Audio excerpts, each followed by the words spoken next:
a reminder to all honorable members that in terms of our rules, the time allocation for the members' statement is as follows. Each statement is 1.5 minutes. MEC's response to a statement is 2 minutes, and a maximum of 7 statements that are allowed under this rule.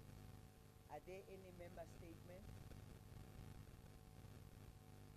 Honorable T.S. Khoza.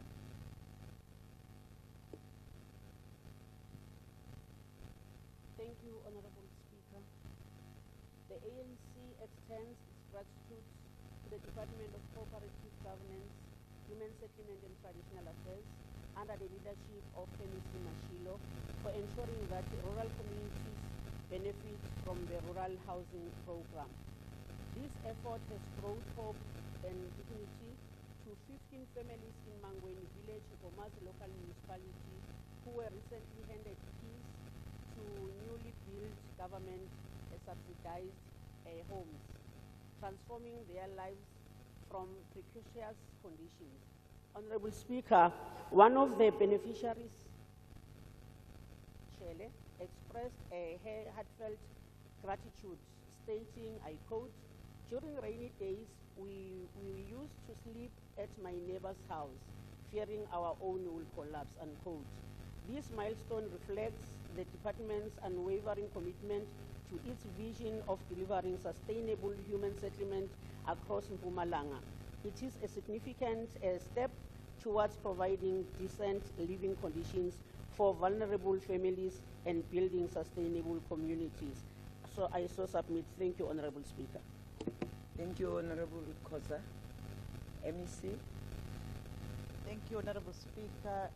We really appreciate the statement by Honorable Khoza. Indeed, the government's mandate is to make sure that we bring dignity to our people and indeed prioritizing elderly people, your child-headed families, so that we can be able to make sure that the environment where they are staying is conducive enough for them to be able to live a life that is of dignity to all. So we really appreciate, as we continue to do that, we'll make sure that even those that are still waiting, they will get their time and they will prioritize all of them in the province. Thank you, Honorable Speaker. Thank you very much, Honorable MEC.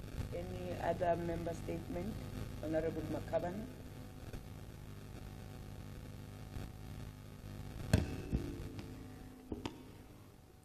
Honorable Speaker, on behalf of the African National Congress, I deliver this member statement to raise awareness about diabetes. Diabetes is now the leading chronic illness killer in South Africa. The International Diabetes Federation estimates that 537 million people worldwide are living with diabetes. South Africa having recorded an estimated 4.3 million people on diabetes treatment. November 14 is the World Diabetes Day, and this year's world theme is diabetes and well-being, meaning that let us put well-being at the heart of diabetes care and start and change society. We need to take charge and help raise awareness about the physical and mental challenges of diabetes, whereby we prioritize well-being. With the right resources, everyone living with the diabetes has the opportunity to lead a healthy and fulfilling life. It starts with the controlling our diet, eating healthy, taking a 15 to 30 minutes walk, and regular exercises. As I conclude, Honorable Speaker, the government, especially the Ministry of Health, has a huge responsibility to tackle diabetes the same way it manages HIV and AIDS. I thank you, Honorable Speaker. Thank you very much, Honorable Makabane. Honorable MEC. Thank you very much, Honorable Speaker.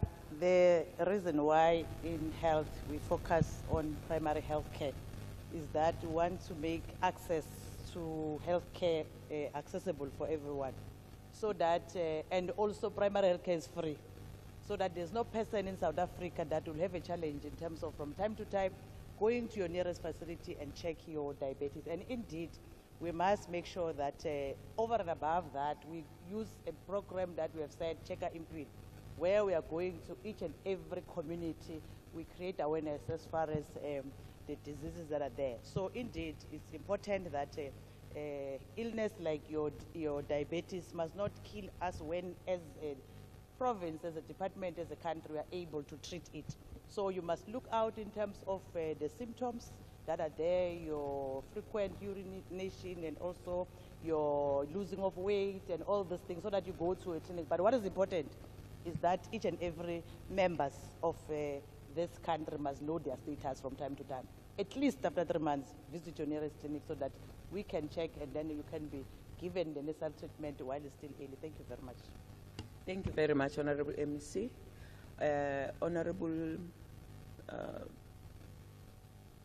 is it Fenyane? Yes. Thank you, Honorable Speaker. Honorable Speaker, I rise on behalf of Umkhonto weSizwe Party to raise a concern about the recklessness of municipalities in adhering with environmental regulations. In this case, Honorable Speaker, I am referring to the Patiseng local municipality, which has been recently slapped with a hefty fine of 160 million after it was discovered that the municipality adversely contravened the National Environmental Management Act by polluting the water resources and failure to comply with the directive and unlawful disposal of water. The Patiseng municipality has over a number of years been contaminating the water by allowing a raw sewer sludge containing dangerous fecal coliform bacteria to be discharged across the municipal boundaries since 2018 up until 2023. Most residents of the Patiseng lost livestock through this contamination, which triggered investigation conducted by the officials from the Environmental Water Authorities. The municipality entered a plea bargain during the prosecution process, and the court found the municipality guilty for violation of National Environmental Management Act and Water Act. This neglect of duty is now costing the municipality taxpayers money, which will, in the end, have a You have negative exhausted impact. your 1.5 minutes, Honorable Fenyane. Let me finish. Give me grace. Thank you. Honorable Speaker, the issue here is that the municipality has officials and accounting officers who are tasked with the responsibility of ensuring that resources of the municipality are utilized in an effective, efficient, accountable, and a transparent manner, which they did not do that. It is also worth mentioning that municipalities... Your 1.5 minutes have long exhausted, Honorable Fenyane. Honorable MEC. Yeah, no, thank you very Okay, much, Speaker. Honorable Speaker. Indeed, the issue of environment is important. Hence, it is located at a local sphere of government. What we need to do is to make sure that they are supported as far as making sure that there's capacity to deal with that. So we believe that moving forward, together with provincial and national government, we'll continue to support our municipalities, but also understanding that sometimes there are competing interests where you find that they are able. But we are not saying that it should not be prioritized, but it's something that it's going to be looked at, especially when you're talking about the specific municipality of the Patiseng. It will be looked at and dealt with accordingly. Thank you very much, Honorable Speaker. Any other member statement? Honorable Mkabela.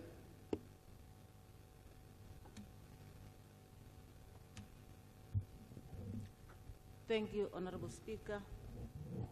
Honorable Speaker, I rise on behalf of the economic freedom fighters to condemn the exploitive and unjust decision by the Department of Community Safety, Security and Liaison to delegate traffic officers to work an 8-hour night shift at the border gate in Komati Port, yet only compensate them for 2 hours of overtime. This practice undermines the hard work and dedication of these officers, who are crucial in maintaining safety and security at a key point of entry. It is unreasonable and unfair to expect employees to work extended hours without adequate compensation for their time and effort.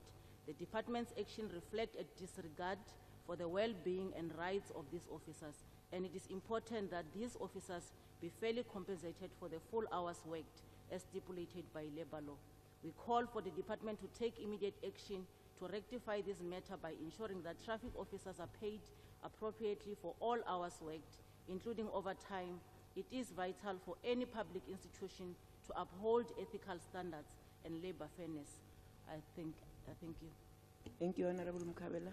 Honorable MEC. I don't see Honorable Masie. Any other MEC?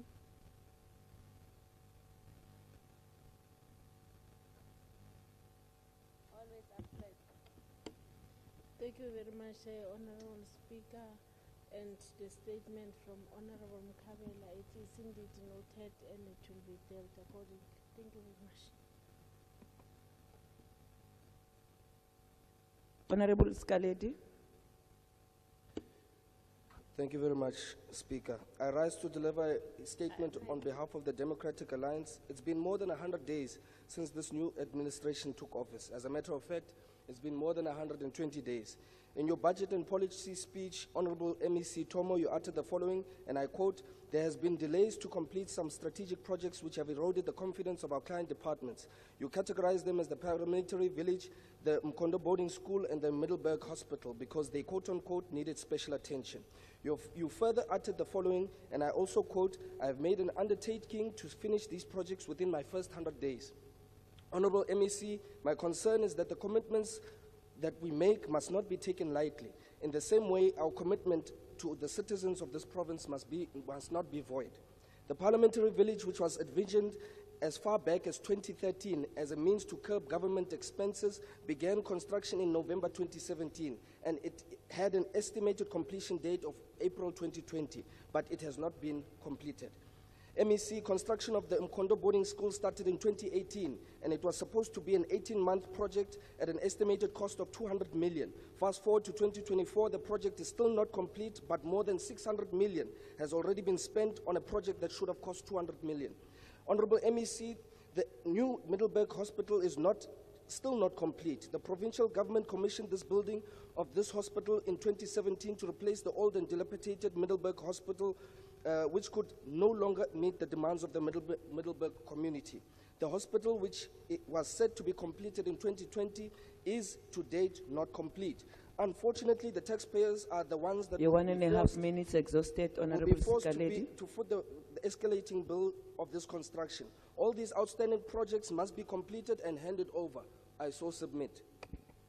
Thank you, Honorable MEC. Thank you very much, Honorable Speaker. Indeed, as the Southern Administration, we are prioritizing all the unfinished projects and will make sure that we account to the legislature in terms of the progress that we're making in those projects. Thank you very much. Thank you, Honorable Sorry, MEC. Honorable Ndlovu. is it Through you, Chair. No, mine is to... No. I didn't recognize you yet. Please, give it clarity. I need guidance. I didn't hear the response of my MEC of Safety and Security. So we need to keep record of what she said. I mean, I couldn't hear her. She wasn't audible. I wanted to recognize Honorable Shongwe. Thank you, Honorable Speaker. Honorable Speaker, I rise on behalf of Mkondo Wesizwe Party to raise a member statement about flats in Machado Dorp, which were handed over to the local municipality of Emakazeni to help in alleviating accommodation challenges. The fundamental human right of having shelter over one's head is a constitutional guarantee, and by virtue of the municipality being given the flats was to ensure that the municipality deals with backlog of housing challenges.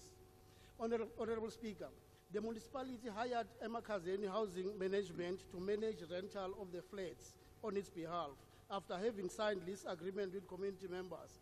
The challenge now that we're facing, Honorable Speaker, is that management of the Emakazeni housing management is harassing occupants of the flats. On the 18th of October 2024, an occupant of the flat by the name of Tulan Mashiko was shot by an employee of the Emakazeni housing management just for asking why they were cutting off electricity supply to the flat. Honorable Speaker, there is some confusion on how these flats are managed, and we require the MEC of Human Settlement to commission some investigation which will clearly clarify the role of the municipality and the Emakazeni housing management. In our view, that the municipality might have abandoned their responsibility since the lease agreement was signed by the municipality and the tenants. We therefore request or demand that an investigation be conducted in this regard. I submit. Honorable MEC. Thank you, Honorable Speaker. We note the statement and also condemn the act of violence as indicated. And indeed, it will be investigated, and I believe the MEC will be able to provide clarity after investigation as far as what is happening in those flats that is indicated at Emakazeni local municipality by the Honorable Member. Thank you very much, Honorable Speaker. Thank you, MEC. Honorable Mashiane. Speaker, I'm still waiting for the response for the MEC of Safety and Security. Or you guys, members, did you hear her response? No. I didn't hear it.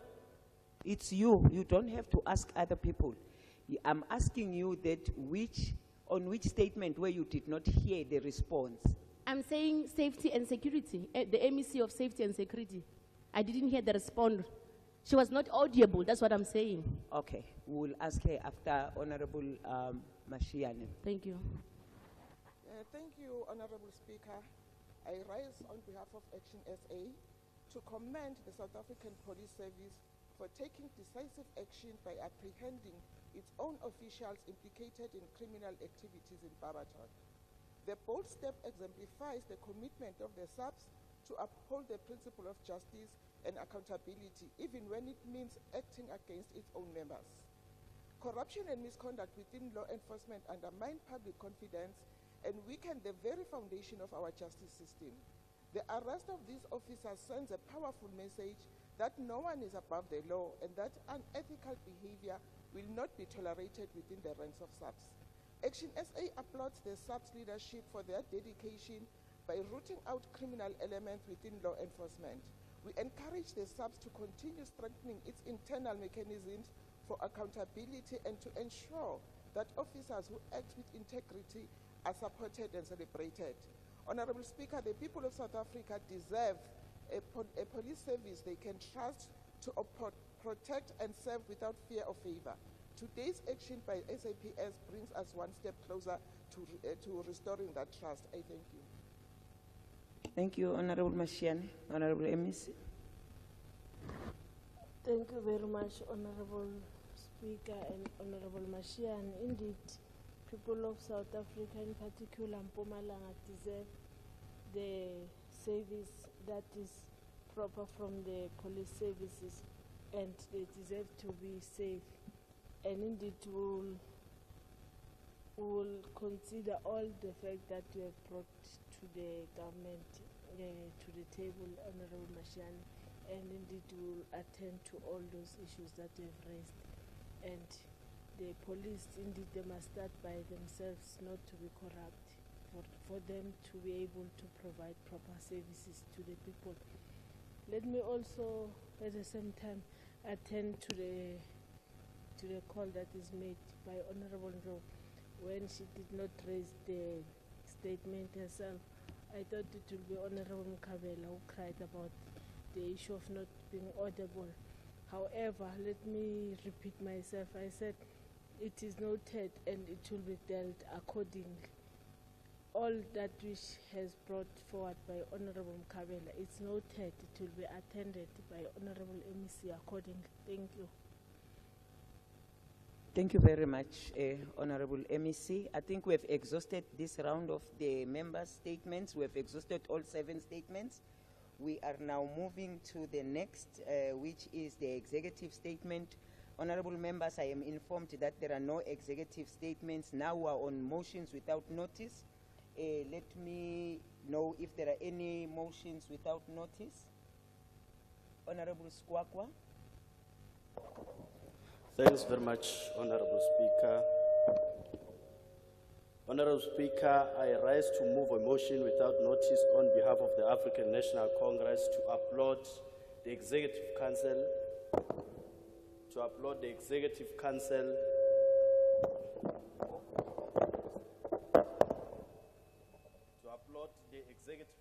in its assessment of various cases related to food poisoning as reported across the country. Noting that in its assessment, EXO, as directed by the President of the Republic of South Africa, observed that a multidisciplinary approach must be adopted as a matter of urgency to alleviate the outbreak of food poisoning.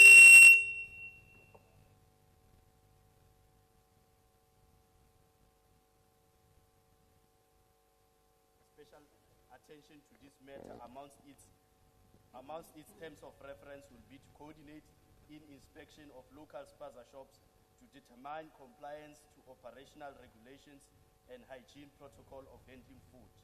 It is also expected to work with all relevant stakeholders such as ward councillors and health inspectors.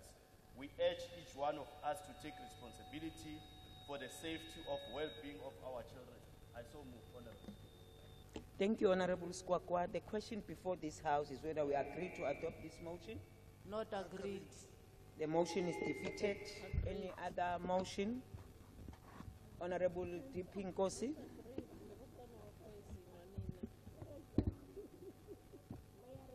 Honorable Speaker, Honorable Nkosi. Honorable members, can we be in one meeting, please? Honorable Nkosi. Honorable Speaker, on behalf of the African National Congress, I would like to rise and move a motion without notice for this House to appreciate the good work of our Honorable Premier, Mr. Mantanto, noting that since he took office on the 7th administration in July 2024, the Premier has been engaging our traditional leaders in various parts of the province. On the 11th of November 2024, the Premier met with the traditional leaders of Bushbuck Ridge and Tabacheo local municipalities, where he donated 11 cows to them. We are truly grateful for the dedication and the positive impact our Premier is making to our traditional leaders. Further noting that the Premier committed to construct 22 state-of-the-art offices and renovate some in the 2024-2025 financial year. We hope and believe that these offices will be of assistance to the local communities as access points for the government services. Honorable Speaker, I move that this House congratulate this good initiative by our Honorable Premier. This is indeed an indication that the ANC-led government cares about our traditional leaders. We support this initiative by our Honorable Premier. I so move, Honorable Speaker. Thank you, Honorable Nkosi. Does the House agree to adopt the motion? Agreed. As so agreed. We are not sure which one we are. Thank you very much, Honorable members. Honorable Any other No. Honorable Mkabela? We are not sure which one we are agreeing to, the donation of 8 cows or him meeting with the traditional Honorable leaders. Mkabela. The first one we agree, but the cows, no, we don't agree. There's The one meeting more. with the traditional leaders is Honorable perfect. Mkabela, like we it. are on the Thank you, next Premier. motion without notice. That's Honorable Pastor Q.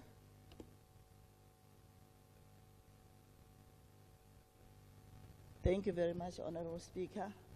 Honorable Speaker, I rise on behalf of Umkhonto Wesizwe Party, raise some deep pain and concern about the manner in which our young girls and females in general constantly live in fear within their community, which is supposed to be protecting them. Most young girls believe that their fathers are superheroes and will do anything to protect them should they be faced with any kind of danger. Whilst that belief is justifiable, it has become so sad when 3 young girls were reported that they are constantly victimized and raped by their own biological father. Honorable Speaker, It is painful to know that a 41-year-old man living in Malelane got arrested after he was reported to have raped repeatedly his girls, children who are aged between 6 years and 13 years. This heinous crime committed by this man, who was expected to give fatherly love to his daughters, is alleged to have taken place since 2023 to date. We also wish to pass our gratitude to the members of police service for acting swiftly in apprehending this father who acted as an animal.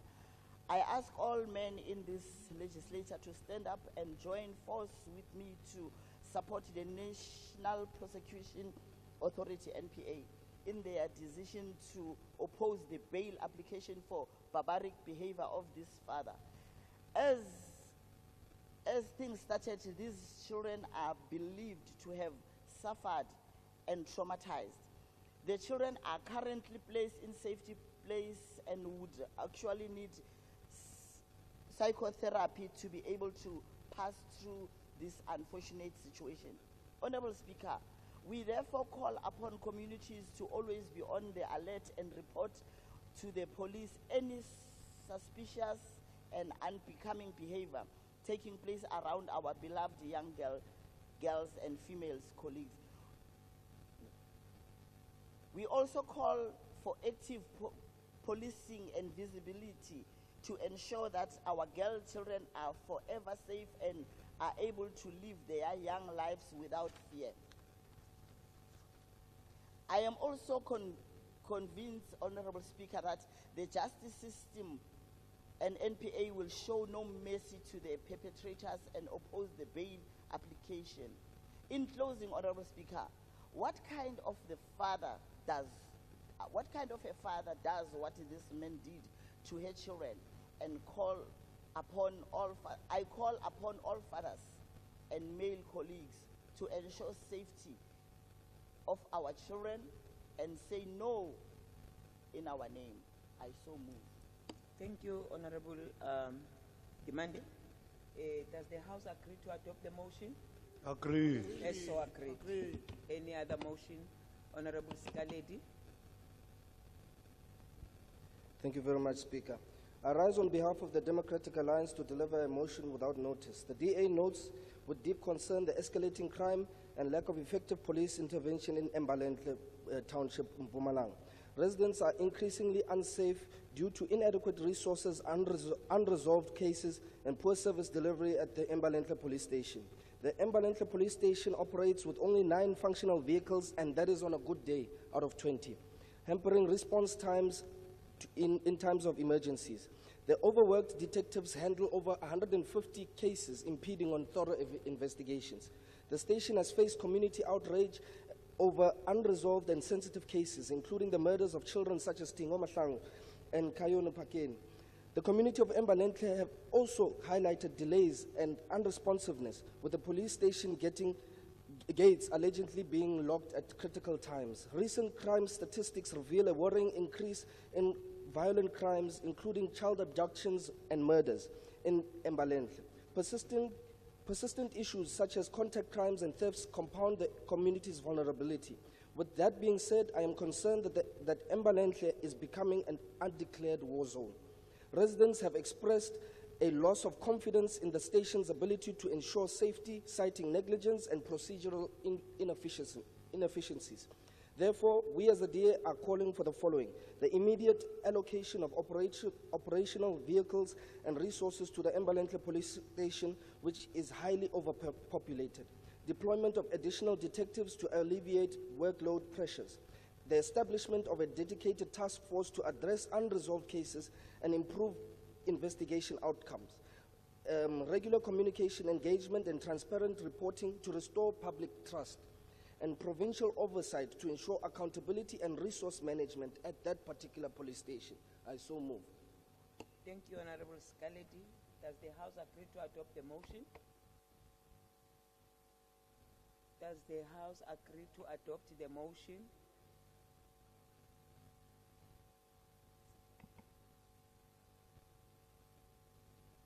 Yes, Speaker.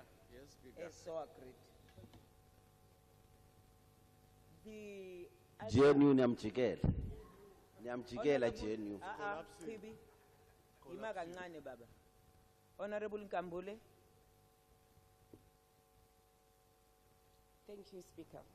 Honorable Speaker, I rise on behalf of the EFF to applaud the recent arrest of 4 police officers, Sergeant Dansile Precious Mahlangu, Sergeant Mandla Sagindlovu, Sergeant Pongani Dlamini, and Sergeant Dr. Zulu from Barberton Detective Services for theft of cash and defeating the end of justice.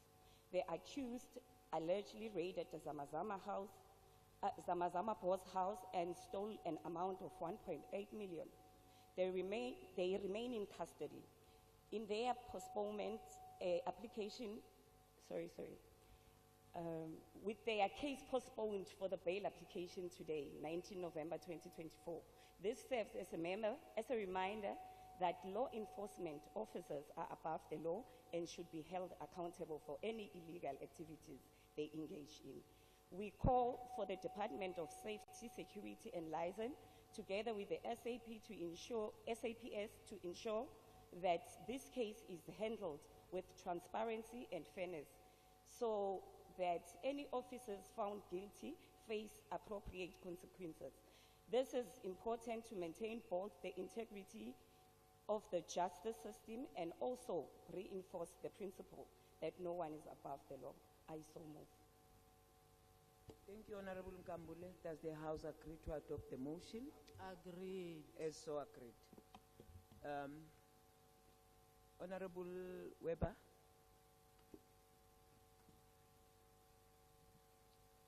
Thank you, Speaker. I rise to deliver a motion without notice on behalf of the DA, noting that the Department of Education in Mpumalanga is not taking special needs learners seriously in assisting these learners. Unofficially, about 35% of all learners can be special needs learners, as are from dyslexia to more severe intellectually learners, as a special needs learner are on a very wide spectrum. Currently, we are not even touching in assisting the low spectrum learners. We are, however, catering for a small percentage of the high spectrum learners. Masanakani Special Needs School in Dr. J.S. Marafa has been for a long time the pride and joy of being a great example of what the value is of a fully functional special needs school. They have learners from Down syndrome, autism, severe intellectual disabilities. They are running a successful boarding school catering for 86 learners, providing nutrition, education, and a safe environment. The DA has been assisting with the HRC, or the Human Rights Commission, in fighting for a boarding school. However, the department continues to fail these learners. The 2024-25 APP states that the Department of Education was supposed to establish a task team looking into the costing of the draft regulations in relation to the provision of infrastructure and the staff component of the hostel facilities. Once the process to continue to cost the regulations is finalized, the task team will engage National Treasury on the cost implication of the hostel facility. Had the department established this task team, Masalakani Special Needs School would not have been in the current position, being forced to close the boarding facilities. These 86 learners will become vulnerable to the ills of society. I therefore move that the MEC of Education urgently resolves the issue at Masanakani Special School so that these learners have a school to go to next year. And secondly, that the task team is established to ensure that all hostels at a special school are implemented to ensure that special needs hostels are available and affordable to the learners and parents of special needs. I so move. Thank you, Honorable Weber. Does the House agree to adopt this motion? Agreed. As so agreed. It looks like we have come to the end of these motions without notice. We are now moving to the notices of motions. Are there any notices of motions? There's none. We are now moving to formal motions. There are formal motions in the order paper. There's one that is in the name of Honorable S.J. Masango. I have a list of speakers in front of me. The first speaker, which is Honorable Masango.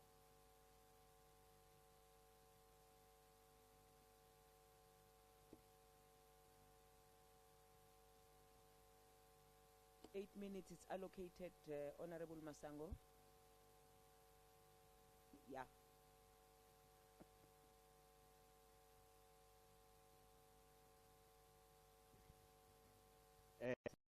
Speaker.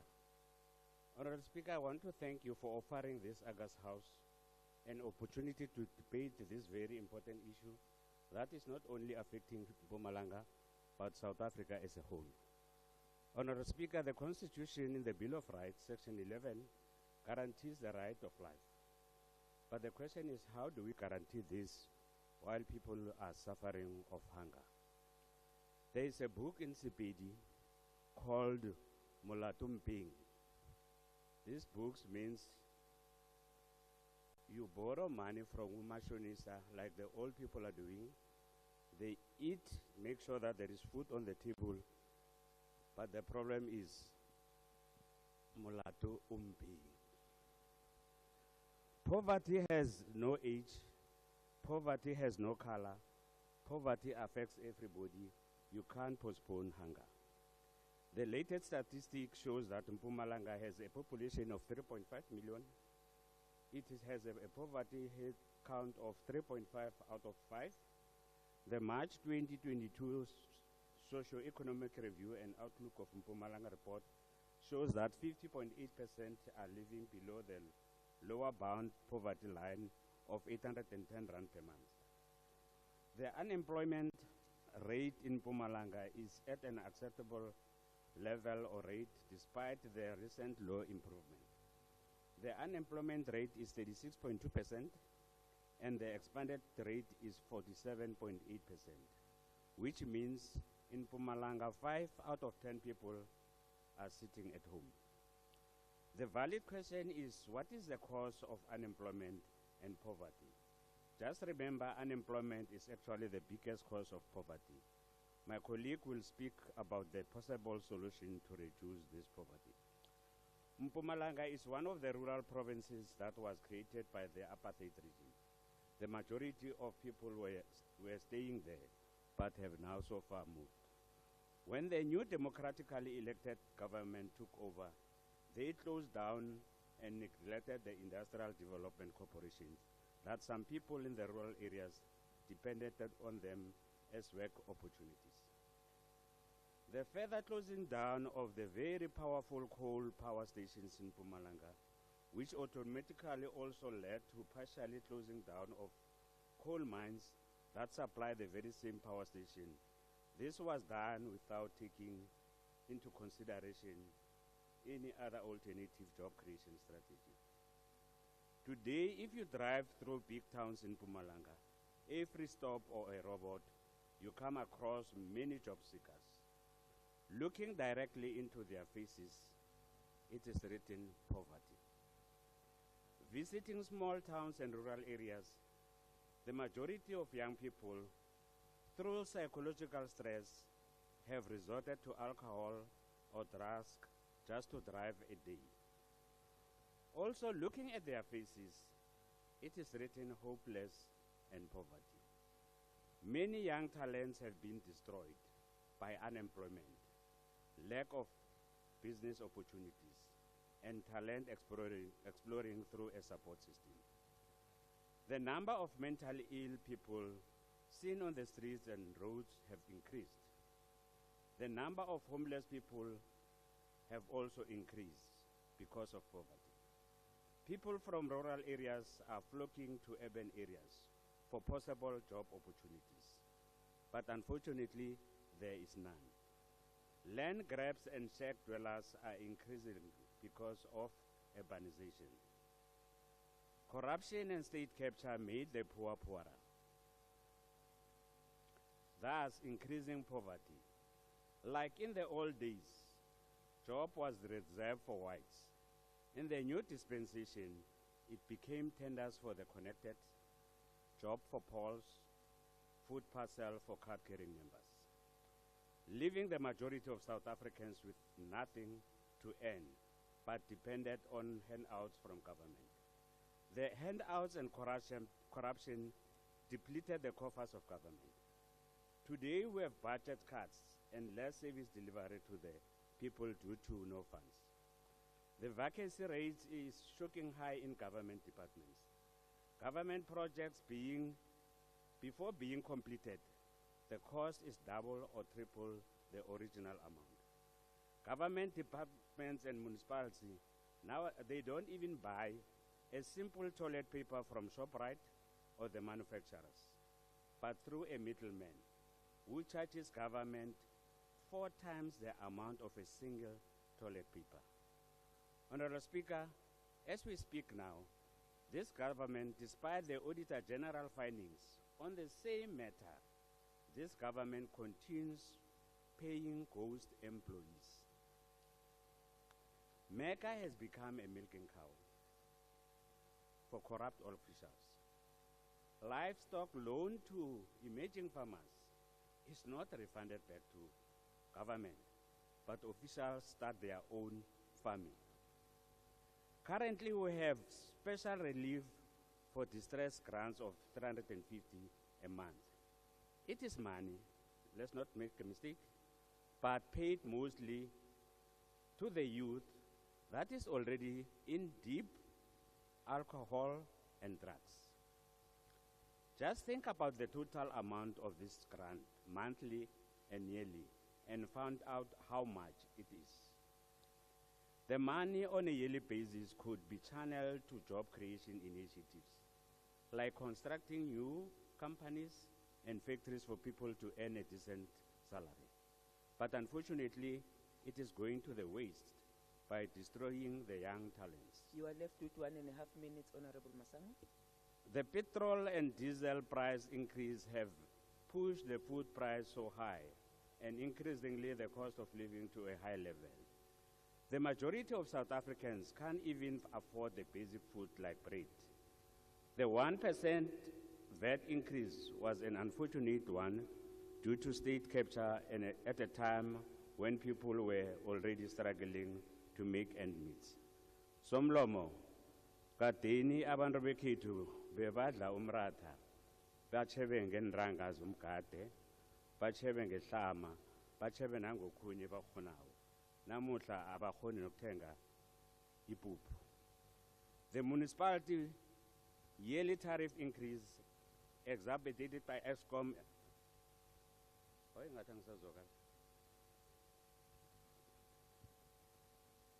The municipality yearly tariffs increase and exacerbated by Eskom exorbitant price increase. The negative impact of this is that on a yearly basis, those who are willing and able to pay the municipality, some fall off the road every year because of affordability. People on a daily, week, and monthly basis are confronted with the choice of buying the basic food or buying electricity. And this is the hard reality. Honorable Speaker, government must take a decisive action and stop corruption now, right now and permanently. Your 8 minutes is exhausted, Honorable Masango. Thank you, Speaker. It shouldn't be job as usual, Honorable Premier. Thank you very much. Thank you very much, Honorable Masango. Now I'm calling upon Honorable F.B. Mlombo. Speaker. You are also allocated 8 minutes. Yes, Honorable Sekaledi. Speaker, on a point of order, Speaker, I think I need to highlight... Sekaledi, are you on a point of order? Yes. On which Speaker, rule? It's on a point of order. On which rule? Speaker, I will quote it for you just now. Speaker, I think it's unacceptable for us to have such low quality sound when the legislature gets a budget set aside for it to conduct its business. Right now, currently, we are being frustrated by these audible devices. Can we please sort this out, because this was mentioned even in the first sitting, that they are busy overhauling their speakers and their devices for communication, and over 5 months already has gone through, and we still have the same problem. Can we sort this out permanently, Speaker? Thank Honorable Sekaledi, I think you have said it yourself that you have put a budget aside to deal with this matter.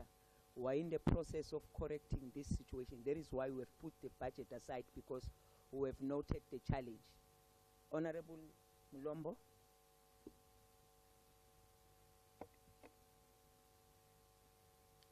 Thank you very much, Honorable Speaker.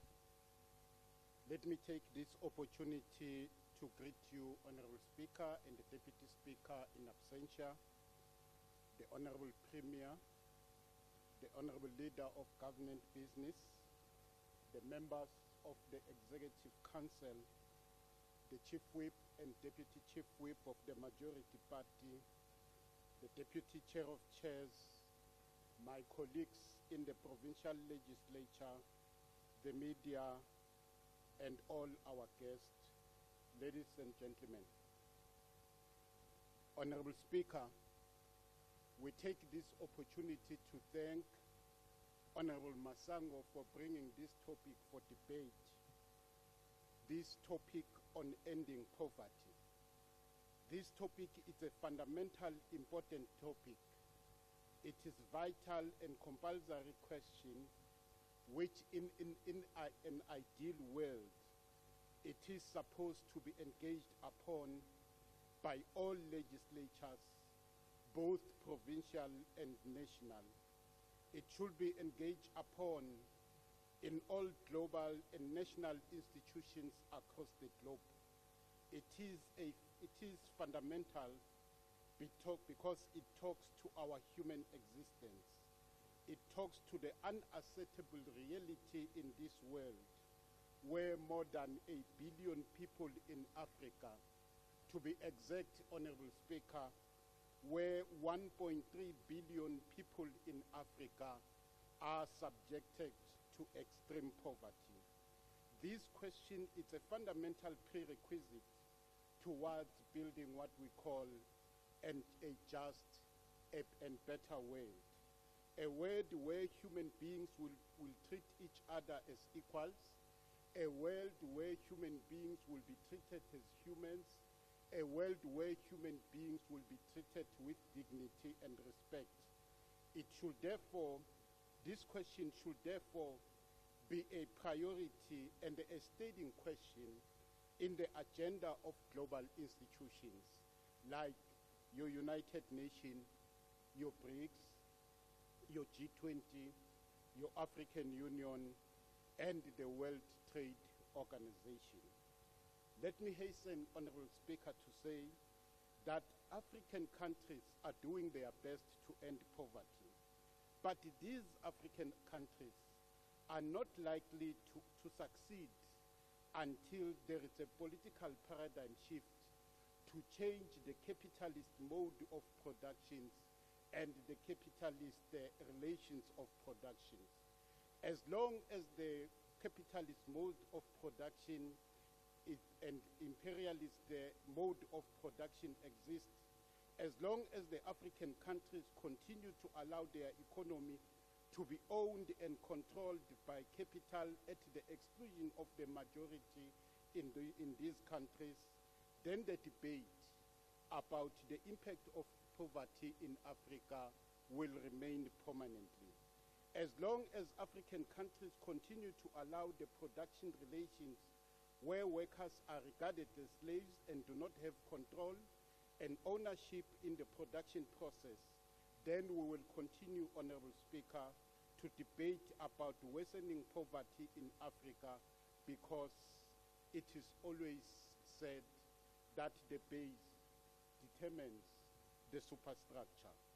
Honorable Speaker, a lot of literature and volume of theses have been written about the devastating impact of poverty in Africa.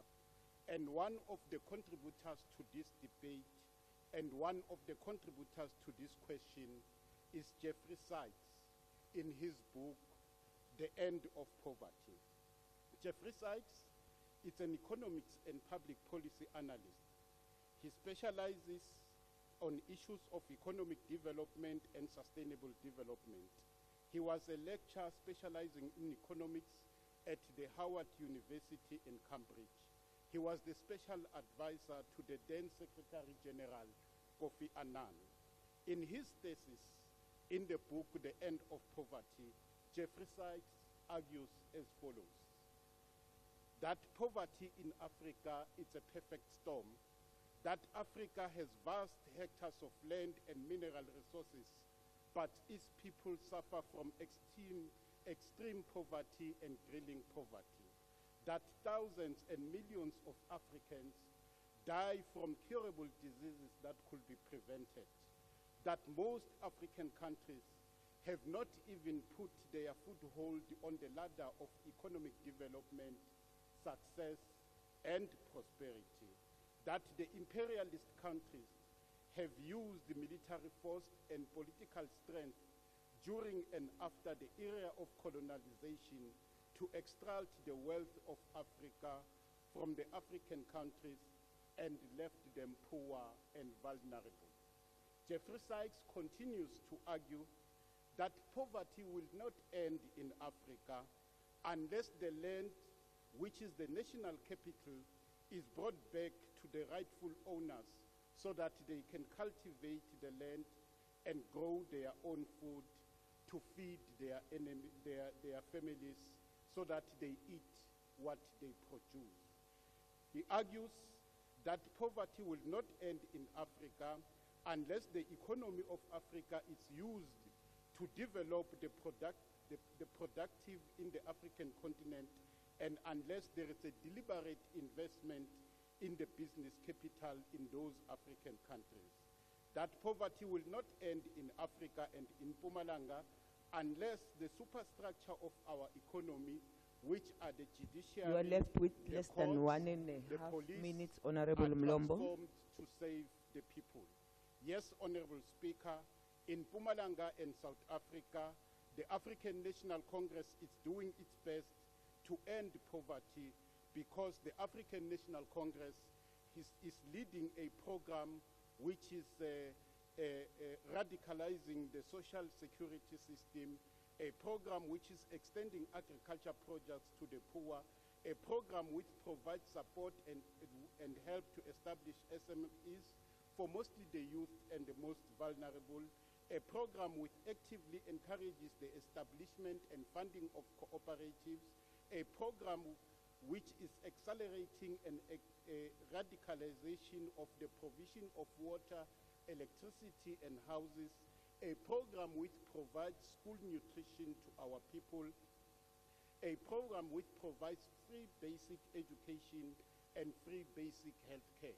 This is what the ANC government is doing in trying to end poverty under the circumstances that we find ourselves in. But until and unless we change the capitalist mode of production in this country, until and unless we change the forces of production in this country, we will continue to just stretch the surface. Imperialism and You have exhausted your time, Honorable will Mlombo. continue to dictate our livelihood. Thank you, and thank you very much, Honorable Speaker. Thank you, Honorable Mlombo.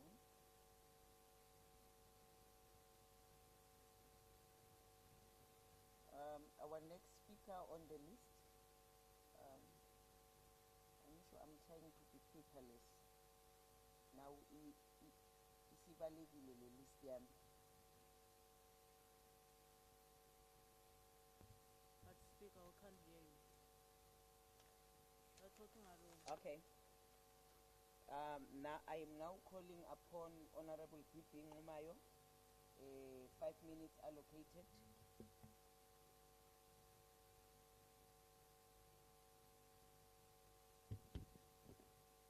Honorable Speaker, honorable members of the legislature, community members present, comrades, friends, commanders, ladies and gentlemen.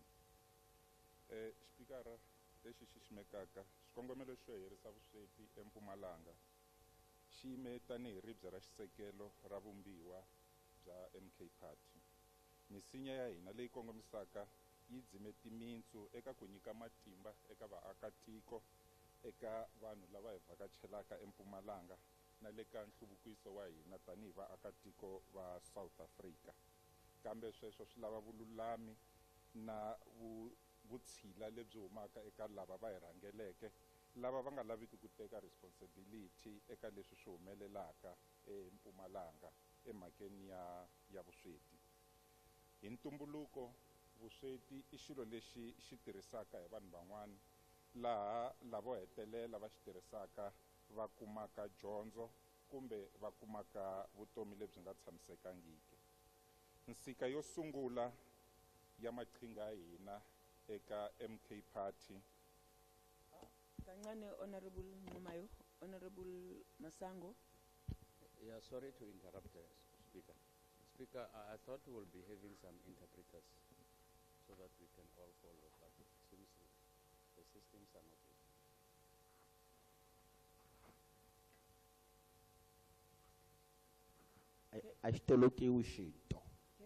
Okay. Let me check from my team if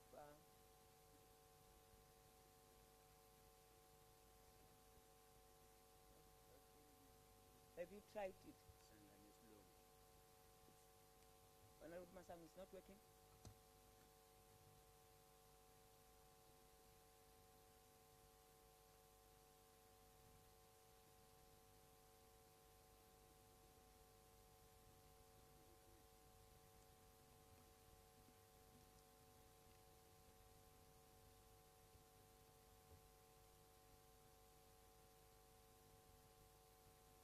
Can you speak, Mr. Ngomayo, so that we can hear if it's working?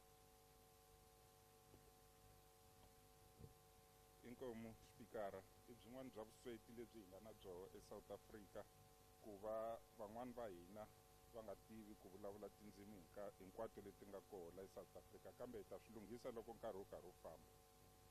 Ku nyikiwa matimba ya ikhonomi na nhluvukiso wa mabindzu eka vaakatiko va South Africa, more especially va Mpumalanga, i swa nkoka swinene eka hina lava hi tshamaka eMpumalanga, lava hi lavaka ku vona nhluvukiso lowunene lowu tsutsumisaka hi va mabindzu lamatsongo lama hi ma vitaka ti-SMMEs na vanhu lava va kotaka ku endla swilo hi ndlela leyinene leyi nga ta endla leswaku va etlela va jile.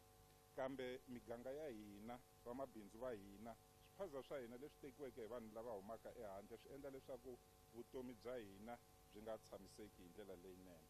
Ha tshemba leswaku vutirhisani eka mavangwa ya ku hambanahambana eka tindhawu ta ku hambanahambana eka vaakatiko va Mpumalanga swi ta endla leswaku hi kota ku humelela tanihi vaakatiko.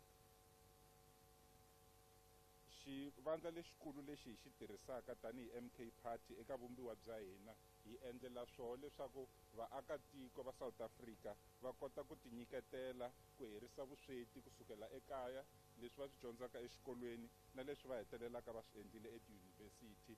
Va tiva ku loko ni ri yunivhesiti loko se ni vuya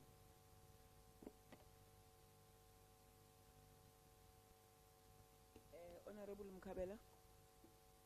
Thank you very much. But it cannot be correct, Honorable Speaker, from your side, if you expect us to act as if this is normal, what is happening in this house. No, I did not expect. Whatever that is happening now, it's incorrect. Honorable Mkhabela. We cannot move like things are normal. No. Nothing is working here. Mina, it's okay, I can hear because I'm Shangan. But in this house, every member has a right to hear what the member is saying there. And if you allow the member to continue, it means you're saying it's okay. Including yourself. You don't hear Shangan.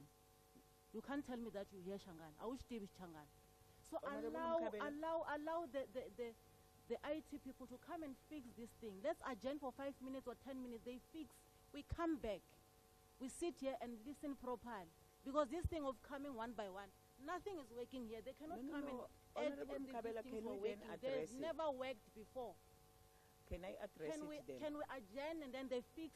Technicians, can they come and attend to this matter? Then we continue with this sitting. Can I then You address shouldn't have it? called this sitting if these things you know that they are not working. Honorable Mkhabela, I think I have heard you. I want to address the matter. Respect us. Adjourn the meeting for minutes. They Can you fix and then we repeat that come for back. the fourth time? Because I Please. thought I heard We can't you. continue like this. No, Honorable Mkhabela. I think Honorable Sikaledi just indicated. But you're continuing. No. But you're still continuing. But if you cannot Can we sit down so that I adjourn? can address the matter, My point to you is, can we adjourn? can you then listen The to me because I technicians have come been and listening fix, to you. And then we sit down, we continue with the sitting.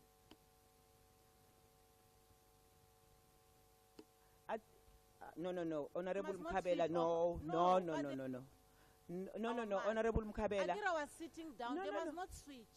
Whoever that is operating microphones, stop disrespect. Honorable Mkabela. Say this, don't switch the mic. I will press. Akira, there's a button here.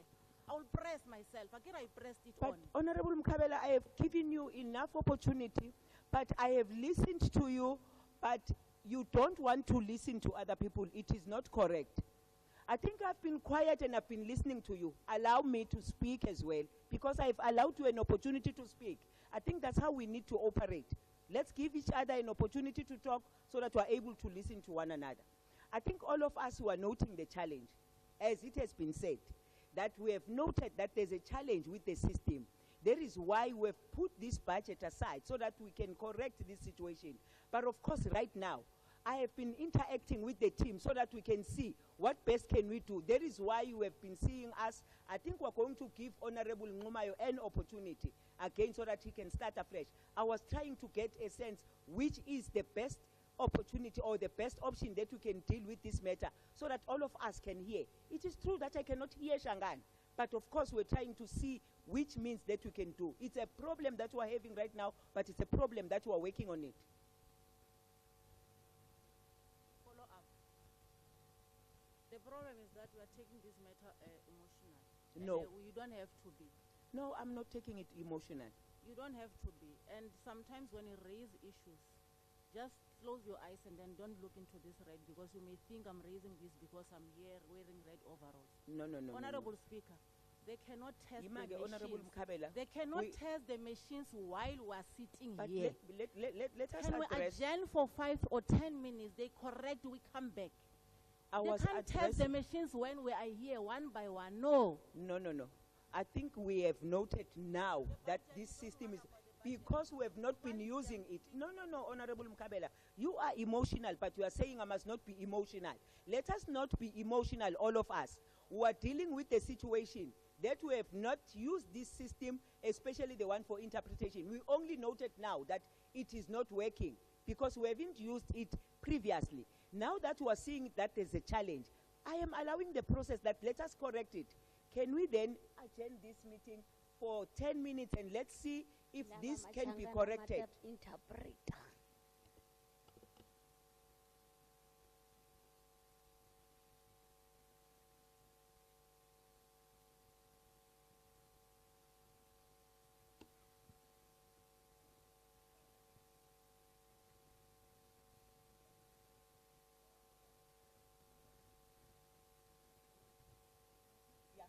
We will give you, Honorable Ngumayo, an opportunity.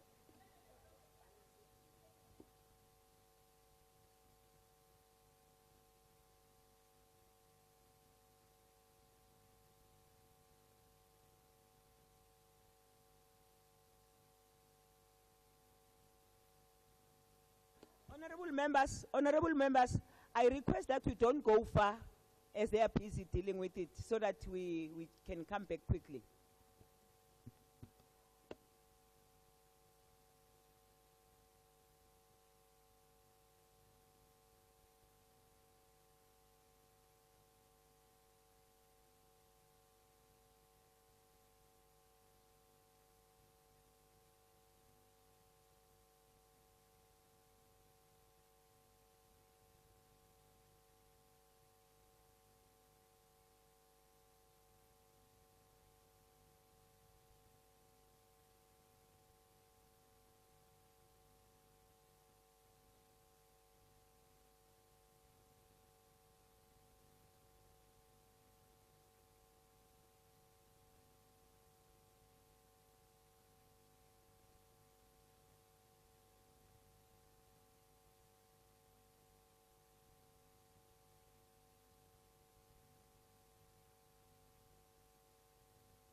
Honorable members, can we reconvene?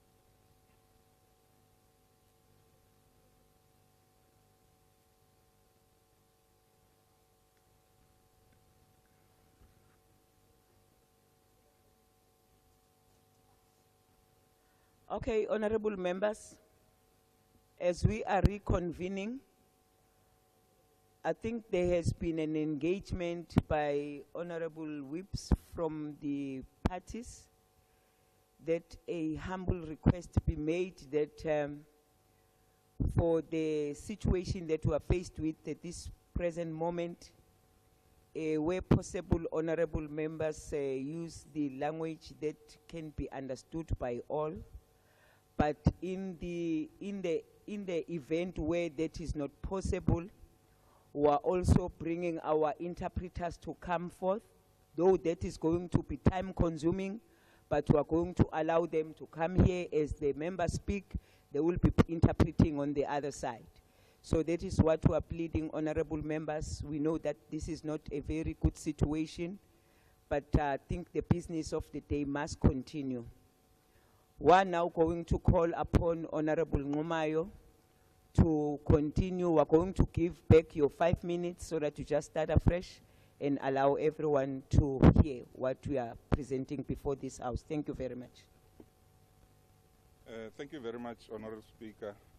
I thought I told my colleagues that I do have the English version, but I wanted to express myself as... thank you very much, Honorable Speaker. The mission of eradicating poverty in Mpumalanga Province stands as a cornerstone of our constitution as Umkhonto weSizwe. And one of the guiding principles are rooted in the empowerment, sustainable development, and social justice. It is our core belief that every individual has the right to a dignified life, which inherently includes access to basic services, education, and economic opportunities. The first pillar of our strategy is education. Recognized and useful education, not the one that is happening now. When you leave matric, they give you a certificate of attendance. So those are some of the things that as a province we need to focus on. Economic empowerments, that includes your SMMEs, and the spaza shops that are now being run by foreign nationals. So those are some of the things that we need to do as a province so that we fight poverty in the region. And remember that most of the people or most of the families living in the province are from the rural areas where farming had been the order of the day when our great-grandparents were giving life to our fathers.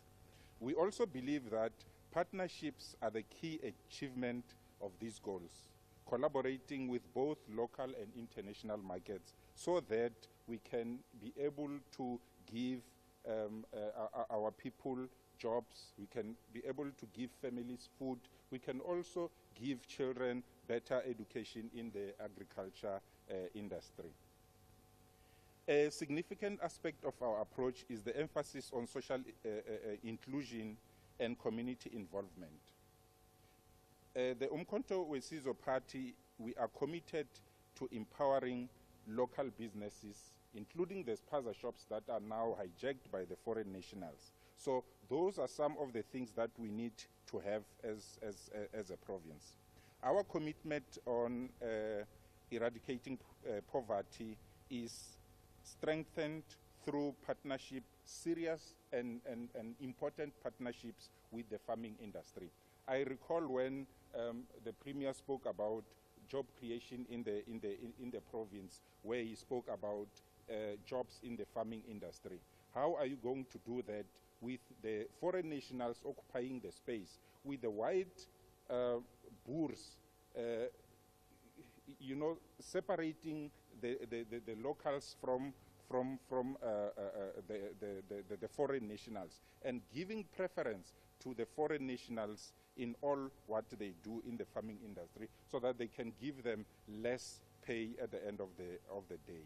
In conclusion, Honorable Speaker, the Umkhonto weSizwe Party, our constitution seeks to make sure that all the members, not all the members, all the residents of Mpumalanga province get well when it comes to job creation, get well when it comes to education, and make sure that... Your time is 1 minute left.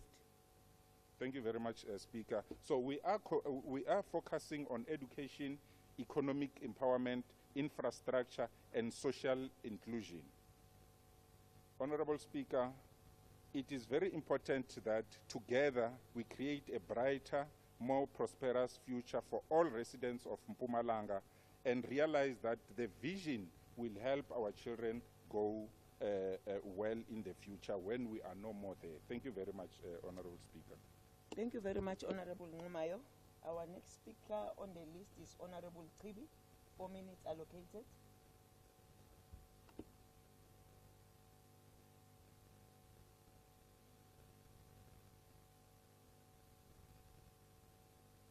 Thank you, Honorable Speaker. Honorable Speaker, it has been 30 years since the dawn of democracy, yet the harsh reality is that many of our people here in Mpumalanga still live in poverty. 30 years into democracy, reports still indicate that Mpumalanga has a poverty head count of 3 to 5, implying that our people live in absolute poverty.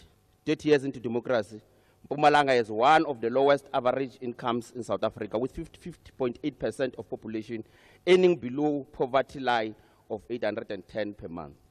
30 years into democracy, our people still experience poverty at its best, of evidently by landless, jobless, and underdeveloped. 30 years into democracy, our people in Komazi live in absolute poverty and are denied access of essential services like clean water, sanitation, electricity, quality health care, and education. 30 years later, it is significant numbers of households in Bushbuckridge, Nkomazi, and JS Moroka rely on government social grant as their primary source of income, which is not even enough to move them from poverty. 30 years later, our people in Emakazeni live in absolute poverty, that they even struggle to access nutrition food, lead to malnutrition and related health issues. 30 years later, our people in Tulamahasha are overcrowded in unsafe and unplanned human settlement. 30 years later, young people, especially in the rural areas, struggle to find decent work opportunities, which contribute to general poverty. It is in this regard, Speaker, that the Speaker that was here representing the ruling party, he still rely on the theory, and the situation of our poverty doesn't rely on theory. There must be a practical work that must be done on the ground. If we need to eradicate poverty, we need to make sure that we do the following. There must be the expropriation of land without compensation here in Mpumalanga. There must be a well-state-led build state capacity to make sure that we protect the industries that we have. For instance, Speaker, if you were to make the research, you realize that around early 90s, we had Elandale citrus food, Elandale citrus farm, where, because it was not protected, it been dissolved and killed when it was actually creating more than 2,000 jobs, making sure that all the citrus that was produced there, it was taken abroad, whereby the Mpumalanga itself was making income based on that. Honorable Speaker, allow with me that we must actually, Honorable Kevin. we must, as I conclude, we must deal with the issue of special economic zone, whereby we invite private companies to come and open industries in Mjinti, in Jace Muroka, in Bushback Ridge, so that we give them incentive in such of to pay zero tax and make sure that we give them a less building allowance. But Speaker, I'm not surprised because Speaker, this will not happen, will not assist us because most our people in Mpumalanga, our politicians, they only think about themselves. We must, importantly, we need to root out corruption and mismanagement of the state fund by politicians and officials to ensure that public resources are used effectively and, and for their intended purposes. Thank you very much, Speaker. Thank you, Honorable Kedi. We are now calling upon, unfortunately, our next speaker is Honorable W. Weber. I think we've just received some sad news. He is not available today, but we'll communicate accordingly. I'm calling upon Honorable Mashiane. You have 4 minutes allocated for you, Honorable Mashiane.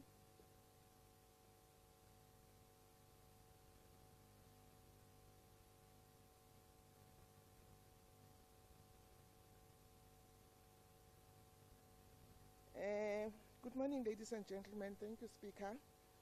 Poverty is an all-encompassing reality for the majority of people in our province. Mpumalanga, despite the natural wealth that surrounds us, the scourge of poverty continues to cast a long shadow over the lives of countless families. Today, I stand before you to address not only the reality of this crisis, but also to discuss its impact and outline solutions that we may urgently implement to uplift our communities. In Mpumalanga, poverty is not an abstract statistic. It is a lived experience for too many. According to the most recent reports, nearly 50% of our population lives below the poverty line. This is compounded by the unemployment rates that have left our youth and adults feeling despondent and disconnected from economic opportunities. The effects of poverty ripple across every aspect of life.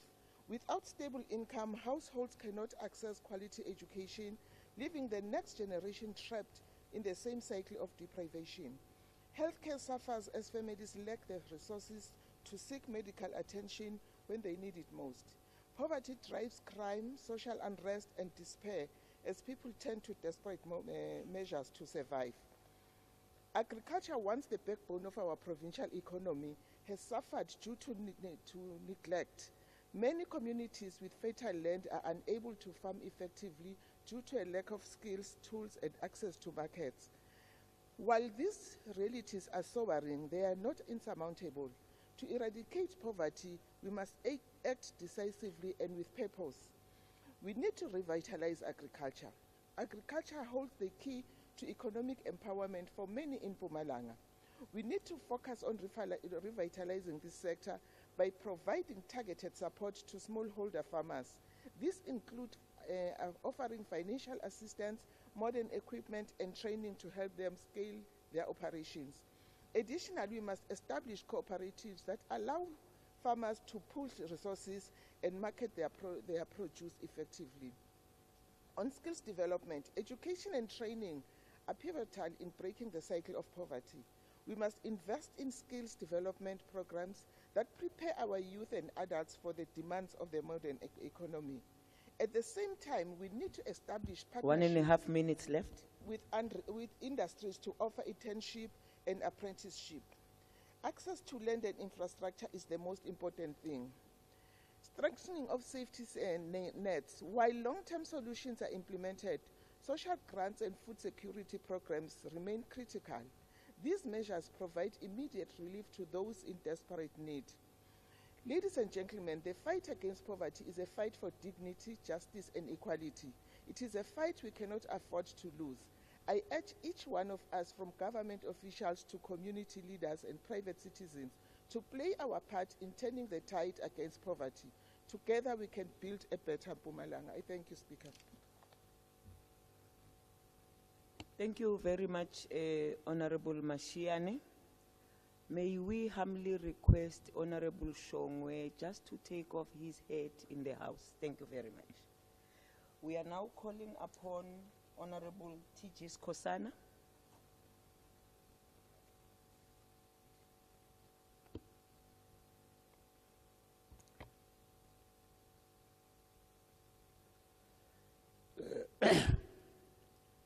Honorable Speaker, Honorable Member of the Legislature, traditional leaders present, distinguished guests, community member present, comrades and friends, ladies and gentlemen.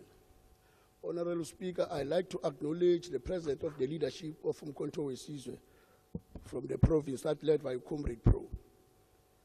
Honorable Speaker, let me start by highlighting the MK statement, Eradication of Poverty in Mpumalanga and South Africa. MK Mpumalanga acknowledged partnership, the profound challenge of the poverty affecting and the significant portion of Mpumalanga population estimate suggests that more than 55% of the province residential currently live beyond the poverty line.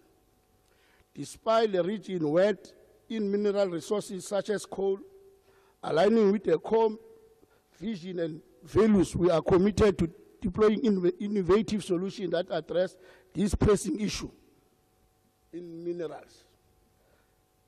Enhancing mineral weight of the community benefit. Mpumalanga is blessed with rich deposits of coal and other mineral resources, offering significant economic potential. MK Party aims to strategize collaboration with the mining companies and local authority and stakeholders to ensure that profit from this resource are transparently managed and reinvested into the community development project. We envisage the establishment of funds dedicated to improve healthcare, education infrastructure, employment opportunity for all residents, promoting sustainable growth, central to eradicate poverty in Mpumalanga, fostering sustainable economic growth. MK will advocate policy and that encourage entrepreneurship, small business development, promoting local enterprise through training programs. Honorable Skosana, Honorable Fenyane. No. Thanks, Honorable Speaker. Can maybe the Chief Whip use another mic because he's clearly not audible. Yeah. Or ungasondeli kakhulu futhi kuyo. No, thanks. Yeah. I will start by, I will go to empowering through education and skills development. Education is a key to break the cycle of poverty. Mpumalanga is dedicated to ensure access to quality education and skills development initiative. We propose partnership with educational institutions and vocational training center to equip young people and adults with the necessary skills to thrive in the workforce. Targeting high demand sectors such as technology, renewable energy and agriculture, fostering social innovation and community engagement. MK Party incorporative approach to social innovation where community are active participants in design solutions that directly impact their well-being. By fostering dialogue and engagement, we aim to empower community, prioritize their needs and activity contributing to the decision-making process, ensuring solutions are culturally relevant, sustainable and impactful. Community sustainable development goals. Our approach aligns with the United Nations Sustainable Development Goals. Particular goal number 1, no poverty. Number 2, decent work and economic growth. Goal number 2, reduce inequality. MK Party programs are designed not to only address immediate needs, but also to contribute to the long-term system change, reducing disparity and fostering resilience amongst Mpumalanga Province most vulnerable population. The vision of Umkhonto Wesizwe is to transform Mpumalanga into a province where prosper and share the poverty wreak of the past. We believe the potential of the community and the power of the collective action through strategic partnership, innovative solution, steadfast commitment. MK is poised to play a pivotal role in crafting a brighter, qualitable future for all Mpumalanga people. Together, we can turn the challenge into opportunity and ensure every citizen can lead as a dignified, fulfilling life. Thank you, Madam Speaker. Thank you very much, Honorable Skosana. Let me call upon Honorable Mkabela. 4 minutes allocated for you.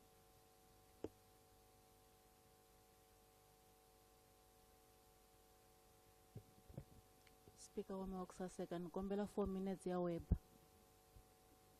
Speaker Wamaoksaseka, nkombela 4 minutes ya Freedom Front Plus. Okay, Honorable Mukabela, we have our interpreters, by the way. If you would. Nkombela 4 minutes. Thank you very much, Honorable Speaker. Allow me to convey my greetings to the Honorable Premier, Honorable Mandla Ndlovu, Honorable members of the August House and Mpumalanga citizens who we are representing in this legislature. Allow me to state without hesitation that we live in a country which is the second richest in the continent after Nigeria, according to the International Monetary Fund. Speaker, our country, South Africa, and this province, Mpumalanga in particular, has a diversified economy with sectors such as mining, agriculture, and tourism. Combined, these sectors have great potential of changing the current status quo in our province. It is therefore depressing and somewhat embarrassing that with so much wealth and potential at our disposal, yet the majority of our people still live in abject poverty and without any glimpse of hope for them. Honorable Speaker, the recent stats released by the World Bank suggest that about 55.5% of the population, or 30.3 million people, live in poverty in South Africa. Honorable Speaker, almost a third of the economically active population in this province is unemployed. Also, the country is grappling with great inequalities, and the sad reality is that the current government has made little to no progress in eradicating inequalities. Also of great concern is the fact that in the midst of these inequalities and poverty, government is also failing to provide citizens with services such as access to clean running water, electricity, sanitation, and refuse removal. Honorable Speaker, all these factors combined greatly contribute to extreme poverty. While we appreciate the government's intervention of social grants and relief assistance, but we are of a firm belief that more such grants are needed. And that is why in our party manifesto, the EFF made a commitment that when it takes over government, it will make provision of grants to graduates as a form of social relief and means to reduce poverty. Honorable Speaker, we firmly believe that in order to reduce poverty, a different approach is needed, such as the inclusion of unemployed graduates to also receive. Secondly, You are left with 1.5 minutes. Secondly, let government invest on education and making it completely free. Government needs to take a stance and deal with the issue of inequalities in the country, which contribute to extreme poverty. As I conclude, to also create a corrupt-free state, and most importantly, to invest in the mining, tourism, and agricultural sectors, so these sectors can in turn create much-needed jobs. Through this approach, Honorable Speaker, we can help reduce the poverty rate in our province. Nakens. Thank you very much, Honorable Mukabela. Let me call upon Honorable MEC Masilela.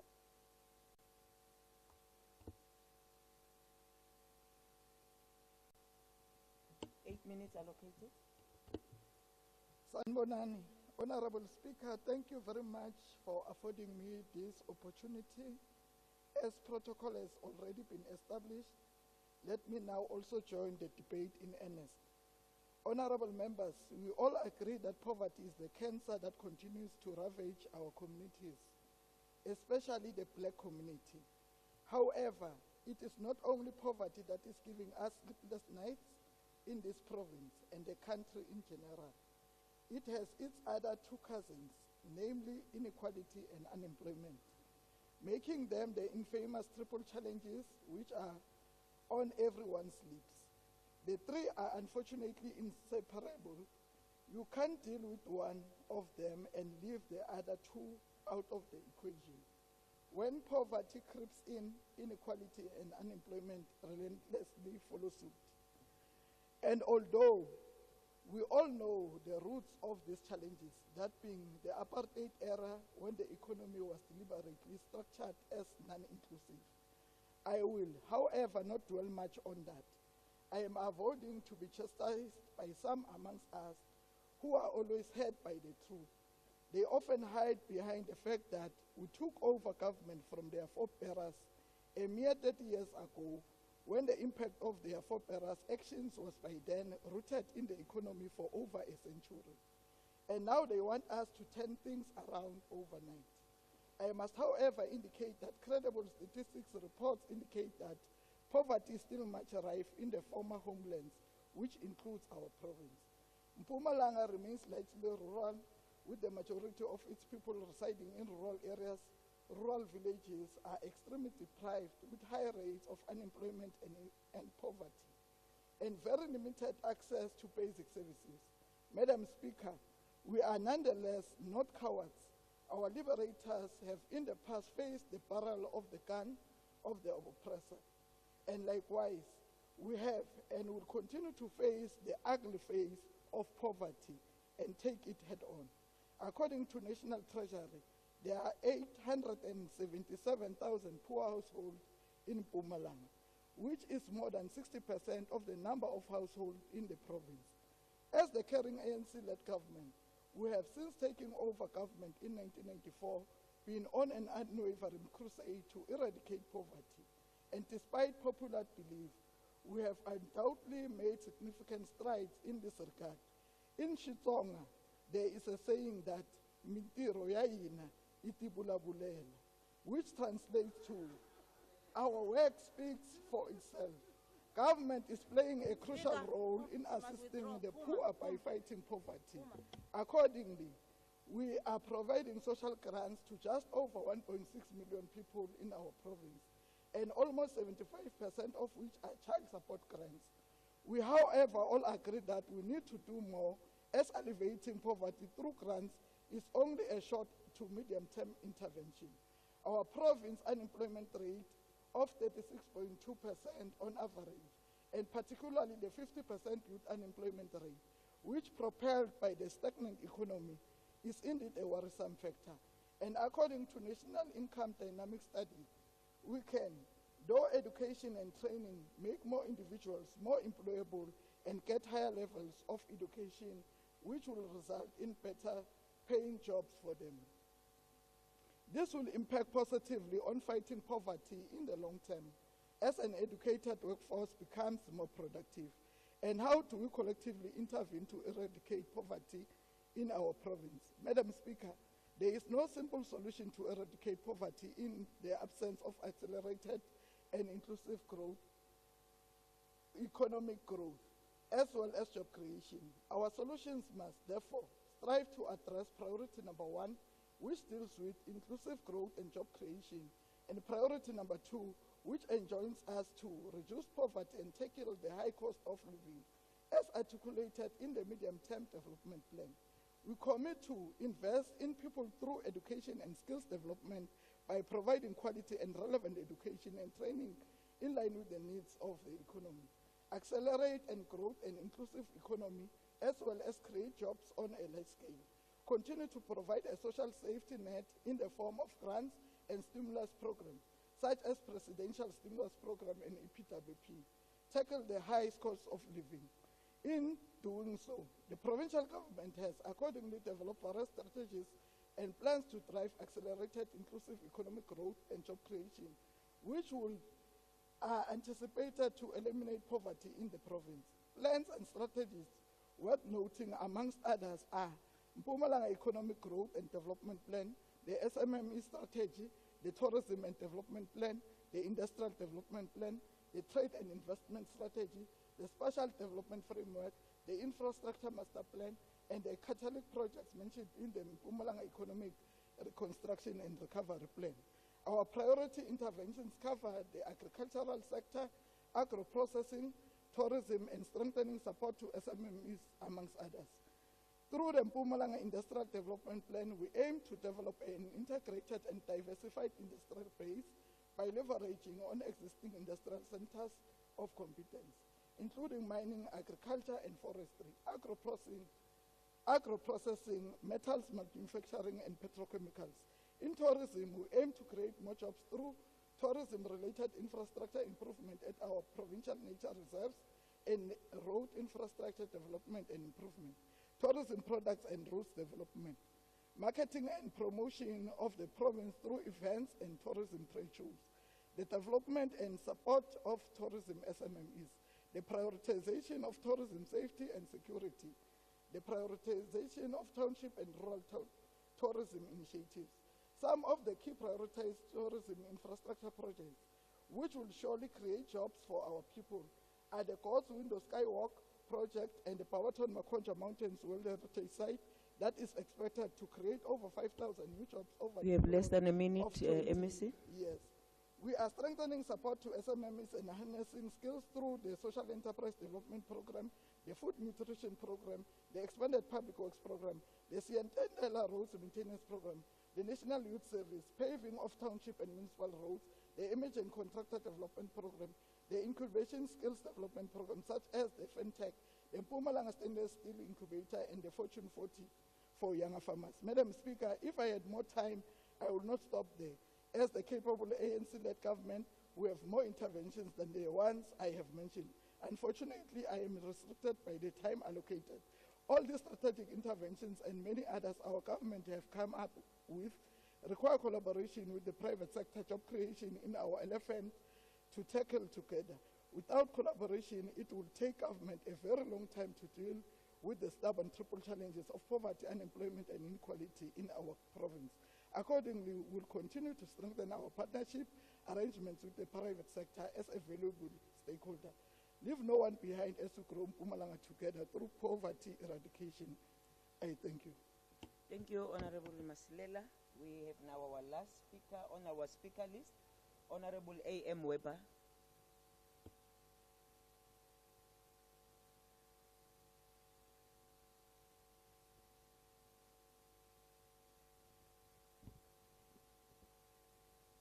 Honourable Speaker, Mpumalanga, the place of the rising sun, the food basket of the country, the coal fields of South Africa.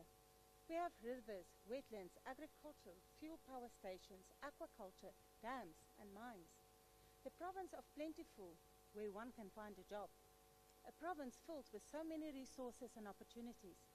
Mpumalanga home to 3.5 million people, but shockingly, we have a poverty head count of 3.5 out of 5.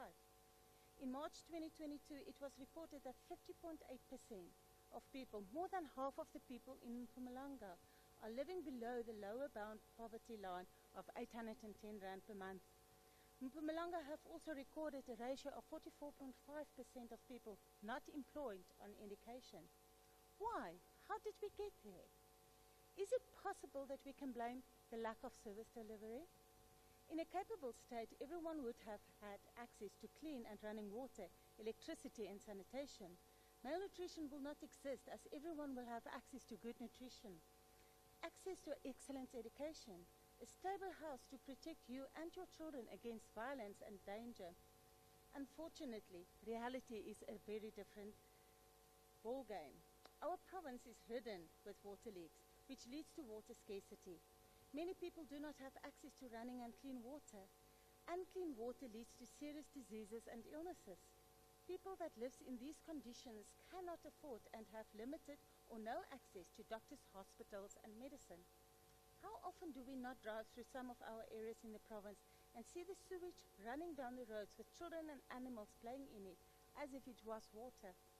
When a learner can't bath or wash their clothes, they need to choose to go to school dirty that they can get an education, or they stay home because they are embarrassed and teased and not getting an education. This has an immense impact on the dignity and self-respect of a person and leads to feelings of insecurity, worthlessness and inequality. One solution can be that local municipalities start fixing the water leaks so that so much water is not lost. When there is access to water, sustainable vegetable gardens can be established at every house. Every time the petrol price rises, the food prices rise as well.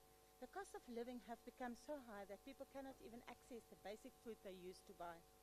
One of the solutions to the high cost of living is to add more items to the zero VAT rated food basket. This will greatly assist the poor and employed and unemployed to put food on the table and will feel more in control of the food insecurity that's luring at their doorstep. As it is, people are already skipping at least one meal a day. How difficult can it be to fight and assist the poor to have access to a basic food basket? The Department of Education is already giving 1 nutritional meal a day to learners in schools. But what about children from 0 to 5 years that do not attend school? Is 1 meal a day enough? Sadly, many of these learners go home hungry and have no food over weekends and holidays. As South Africans, we take pride in our Constitution, but not only pride, we actually believe the Constitution when it says in its preamble to improve the quality of life of all citizens and free the potential of each person. When the Constitution speaks of equality and human dignity as a human right, and most of all, everyone has the right to health care, food, water, and social security. Yet people in this province do not have proper housing, living in shacks without water, sewage, and electricity, struggling to get a job to feed themselves and their children. To ensure that their children can move forward and get an education, we need to remember that when children lack education, it creates a lack of opportunities. Another solution is to ensure there are enough schools and teachers and that all children are in the position to go to school as a healthy child. Through you, Speaker, Honorable Malombo, provincially and locally, all these programs, policies and plans are in place. But for some reason, there is a major lack of a political will to enforce these programs and policies that it can be beneficial to the residents of Mpumalanga.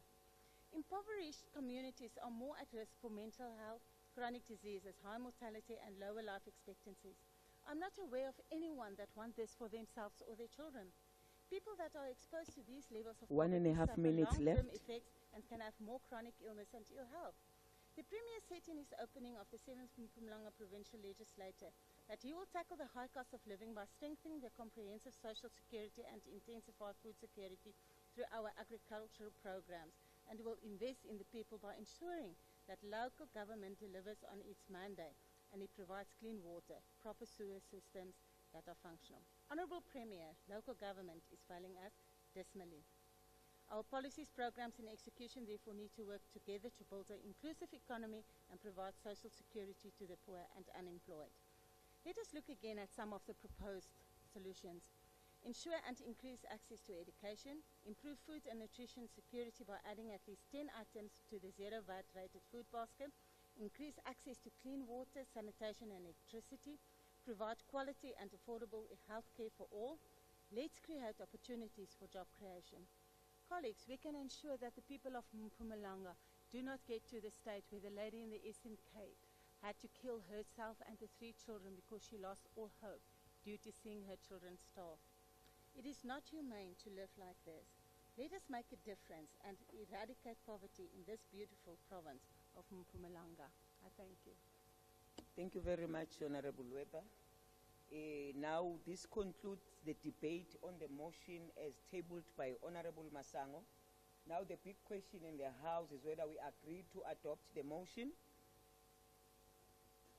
Agreed. So agreed. Thank you very much, honorable members. Now we are moving to the orders of the day. The Secretary shall read the first order of the day. Order number 1, introduction and tabling of the Mpumalanga Adjustments Appropriation Bill of 2024. Thank you very much, Secretary. I now call upon the Honorable MEC for Finance, Mr. P.A. Majuba, to deliver the introductory speech and table the Mpumalanga Adjustment Appropriation Bill 2024.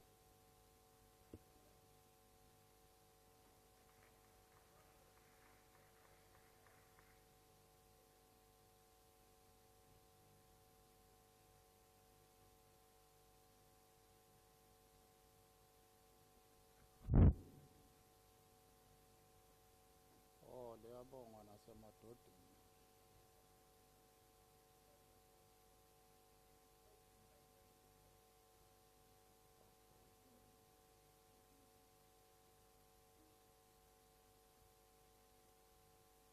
Yeah, thank you very much, Honorable Speaker.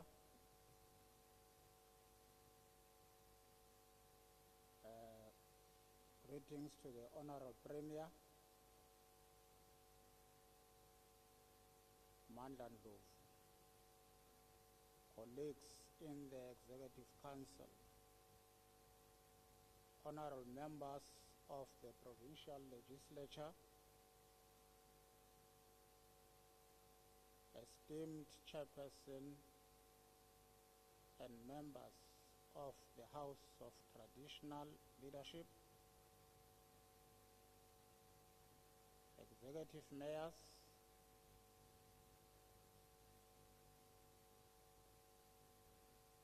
Acting Director General, Mr. Peter Nyoni, commissioners and representatives of our Chapter 9 institutions, head official, Ms. Koko Mashiteng, all heads of departments and senior managers,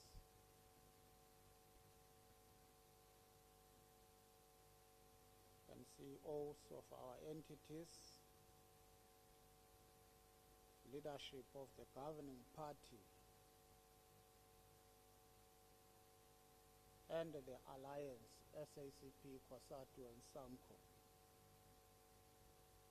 Business leadership, esteemed guests, ladies and gentlemen.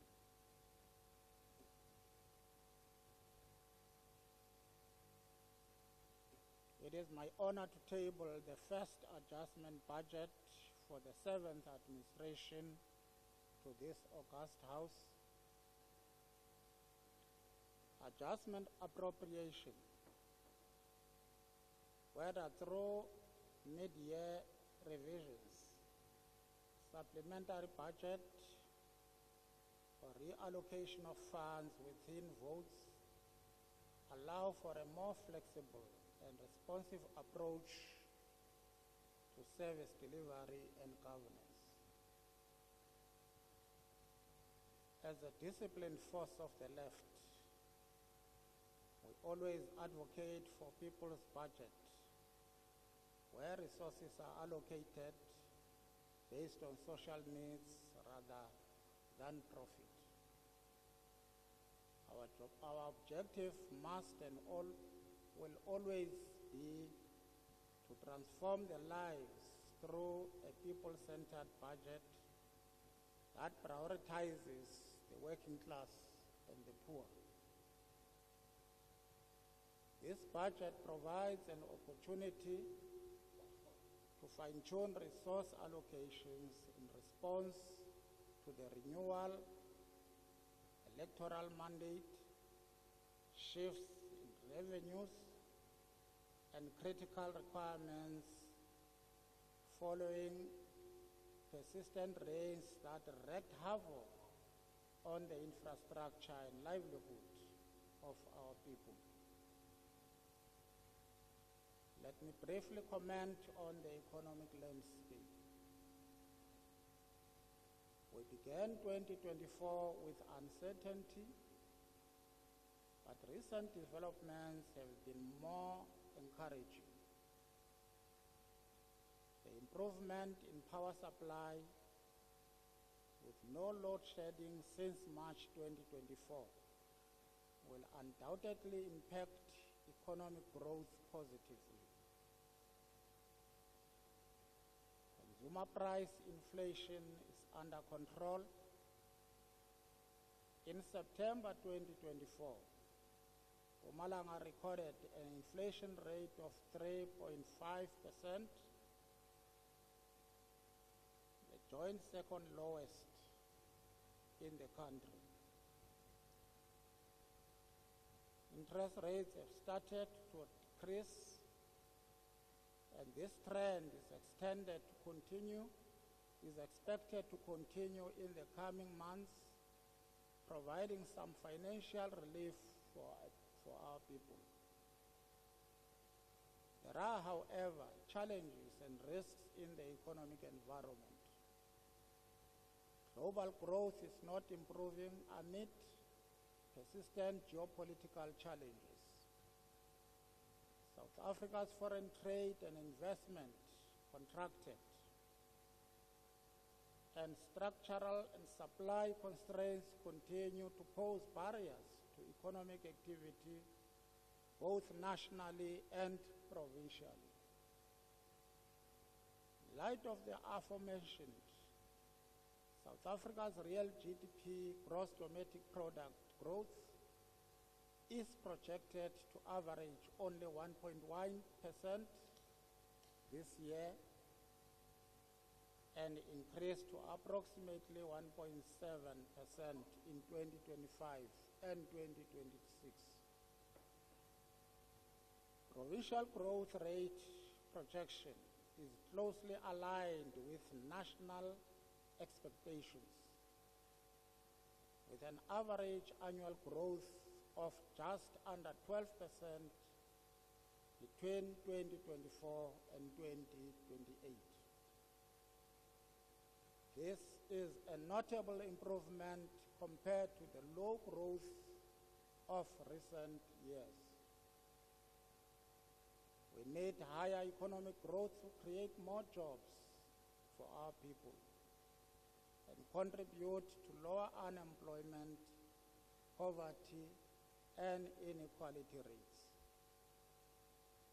On the job market, the province recorded net job losses of almost 58,000 in the first 6 months of 2024, but bounced back with net job gains of almost 50,000 in the third quarter of 2024. The latest labor survey of Start South Africa indicates that provincial unemployment improved from 36.4% in the second quarter to 36.2% in the third quarter of 2024. Graduate unemployment rate declined from 20% to only 8% in the same period. We welcome the job creation in key industries such as community services, manufacturing, construction, and finance.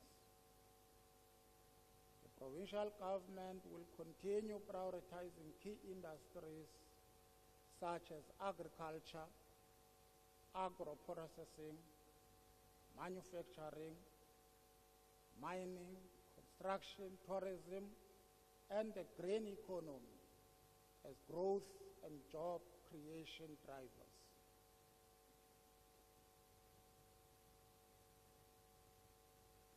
Honourable Speaker, coming to infrastructure.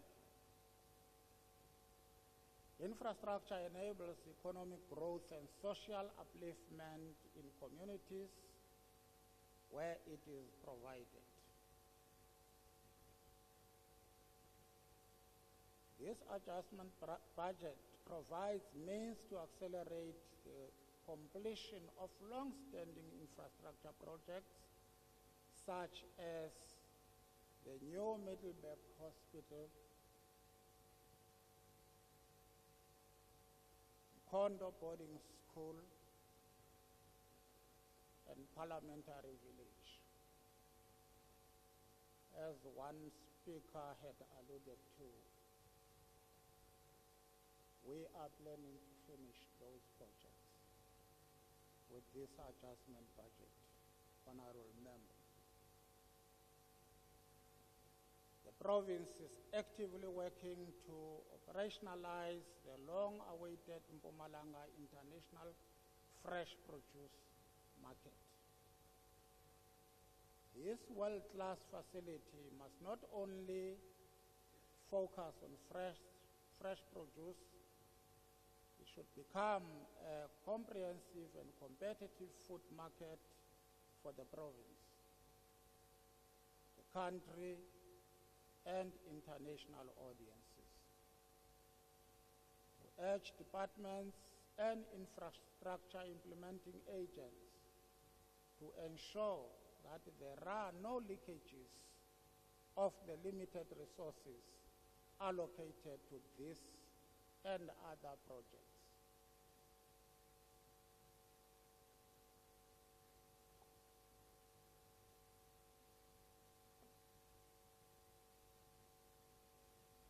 Definitely, there must be no leakages.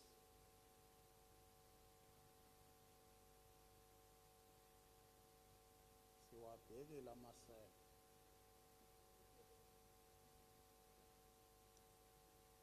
department should evaluate the progress made so far and apply the lessons learned during the implementation of these projects to enhance efficiency in infrastructure delivery programs.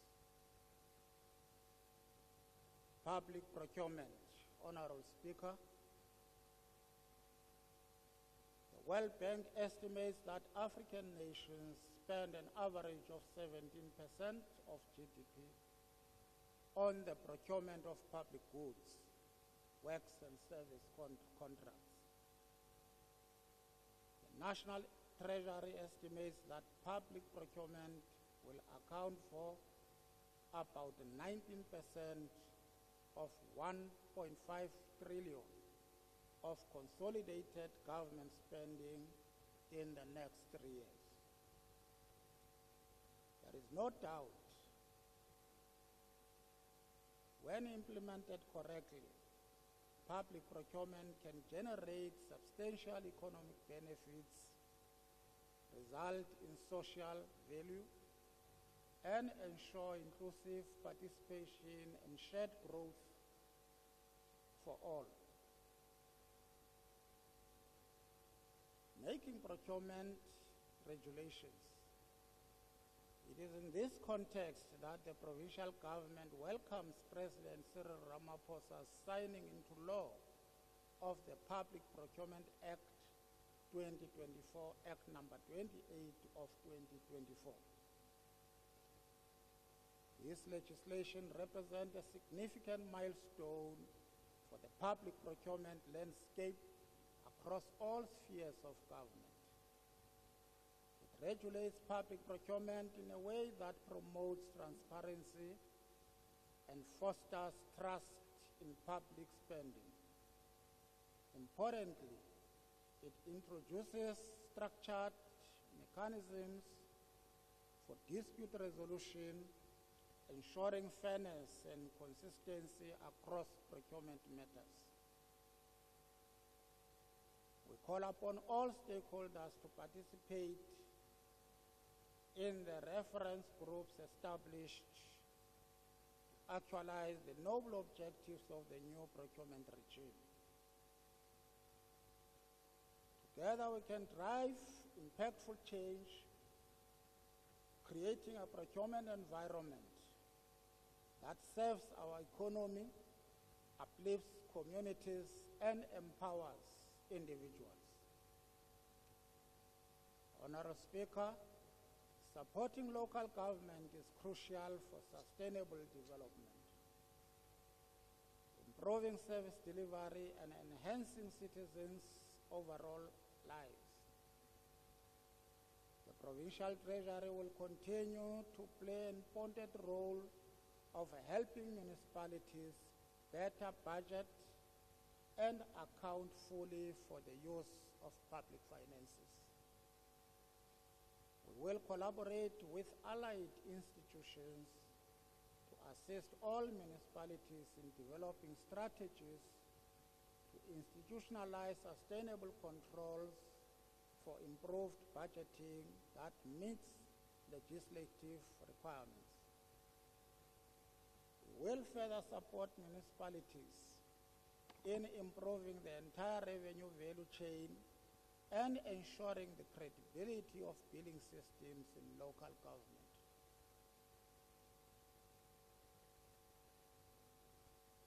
As mentioned earlier, the economy has not grown sufficiently, resulting in a continued decline in national transfers. At this juncture, a concerted effort to enhance revenue collection is absolutely essential. The province collected 1.6 billion in the first 6 months of the 2024-25 financial year, representing 59% of the annual projection of 2.8 billion. The Department of Community Safety, Security, Liaison has taken over the licensing function from Emalahleni and Stiftshwete municipalities, bringing the total number of licensing functions taken over from municipalities to 12. In this regard, the DCSSL is expected to finalize the structure of the new licensing function and revise the revenue targets for the 2025-26 fiscal year. The department has been provided with personnel and support to carry out this function. Mpumalanga Economic Regulator, MER, is also one of the province's biggest revenue generators. The entity is also expected to revise its annual revenue targets. The entity has been supported through this adjustment budget to strengthen its regulatory function, thereby increasing revenue collection and opening opportunities for small business in the industry. In the health sector, we will conduct a detailed operational analysis of the revenue management value chain, including admission, billing, and debt management, to improve fee collection. Honorable Manzini, all other departments and public entities have been mandated to review revenue enhancement strategies to improve their chances of significantly impacting service delivery through revenue collection. The Provincial Treasury will coordinate and monitor progress on this decision through the quarterly Provincial Revenue Forum, Provincial Fiscal Framework and Adjustments. Honorable Speaker, the 2024-25 Provincial Fiscal Framework is adjusted by 1,345,905,000. Accordingly, the total provincial budget will increase from 61,608,377,000 to 62,954,282,000. I will now highlight the effect of the adjustments and related policy considerations. Office of the Premier. The budget of the Office of the Premier increased from 456,902,000 to 466,902,000 to enable a smooth transition to the 7th administration programs and create opportunities for added community and stakeholder engagement. Provincial Legislature. The adjustment appropriation allocates 62.6 million to the legislature to enhance oversight and public participation, revamp this chamber and committee room system, and more. 14.8 million is included in this allocation in accordance with Section 22 Clause 1 of the PFMA. Accordingly, the provincial legislature's budget increased from 519 million and 13,000 to 581 million and 849,000. Provincial Treasury. The Provincial Treasury will receive 26.2 million to maintain transversal systems, thus increasing the budget from 560 million and 178,000 to 586 million and 378,000. Cooperative Governance and Traditional Affairs. The Department of Cooperative Governance and Traditional Affairs will get a net of 58,785,000, which increases the baseline from 787,139,000 to 845,924,000. This allocation includes 40 million towards disaster relief following the heavy storms that hit various parts of the province and left a trail of destruction to homes and community facilities and inconvenienced our people.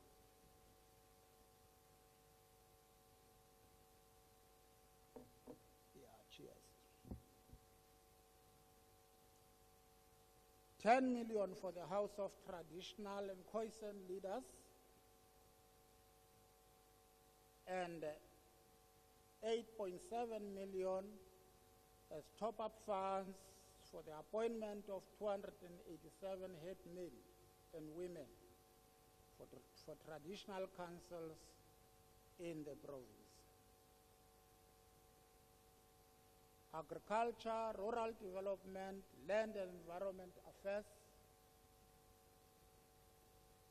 The Department of Agriculture, Rural Development, Land and Environment Affairs budget will increase from 1,513,968,000 to 1,671,372,000.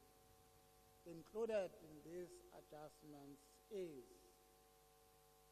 107.6 million for operationalization of the Mpumalanga International Fresh Produce Market and equipment, and 49.9 million for agricultural production support to ensure food security for all. The department will also reprioritize 13.8 million towards Mpondo Agri-Hub and for the extension of the Ngomazi SEZ fence project. Economic development and tourism. The adjustment appropriation permits the Department of Economic Development and Tourism to reprioritize funds to cover the shortfall in the Mpumalanga International Fresh Produce Market and Musha infrastructure project.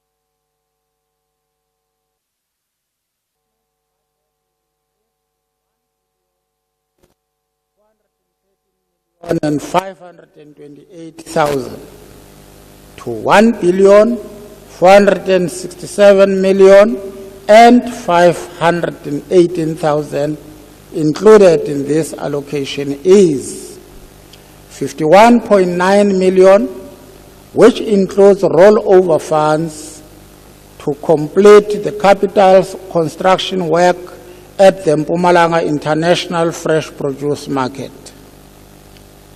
3 million to address operational budget pressure in the Mpumalanga Economic Regulator.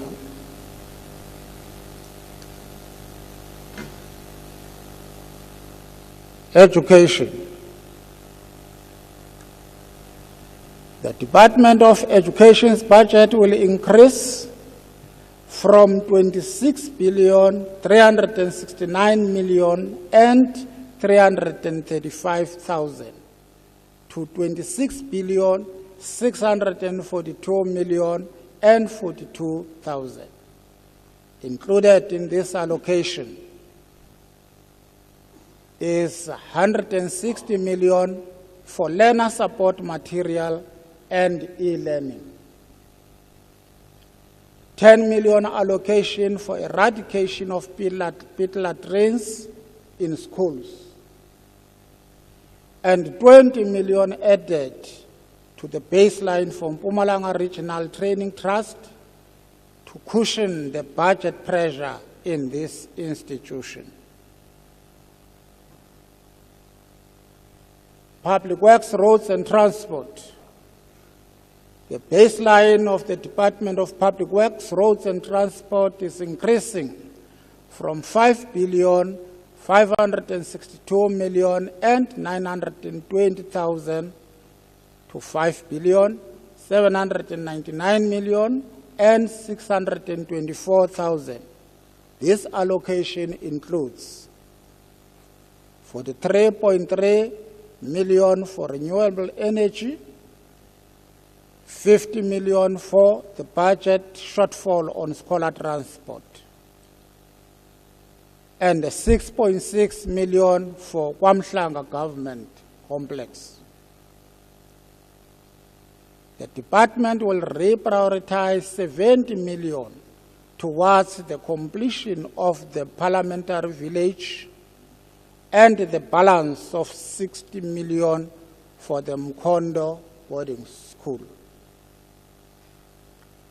Community safety, security and liaison. The Department of Community Safety, Security and Liaison has been allocated 14.4 million to enhance traffic law enforcement at the Limbombo border post. 20 million is also added to the baseline for the operational costs of the licensing function taken over from municipalities. Other allocations include 7.6 million to upgrade the road incident management system, 24 million for the procurement of a fleet for traffic enforcement as pronounced by the Premier in his opening of legislature address, and 13.7 million to cater for the 2021 traffic college students whose training was previously halted. In total, the department is allocated 79,748,000, thus increasing the overall budget from 1,877,152,000 to 1,956,900,000. Health. The Department of Health's baseline increases from 18,697,000,000 and 171,000 to 18,992,241,000. The department will prioritize 86.3 million from its baseline towards the completion of new Middleburg Hospital and 58.6 million for the medicine supply in our health facilities.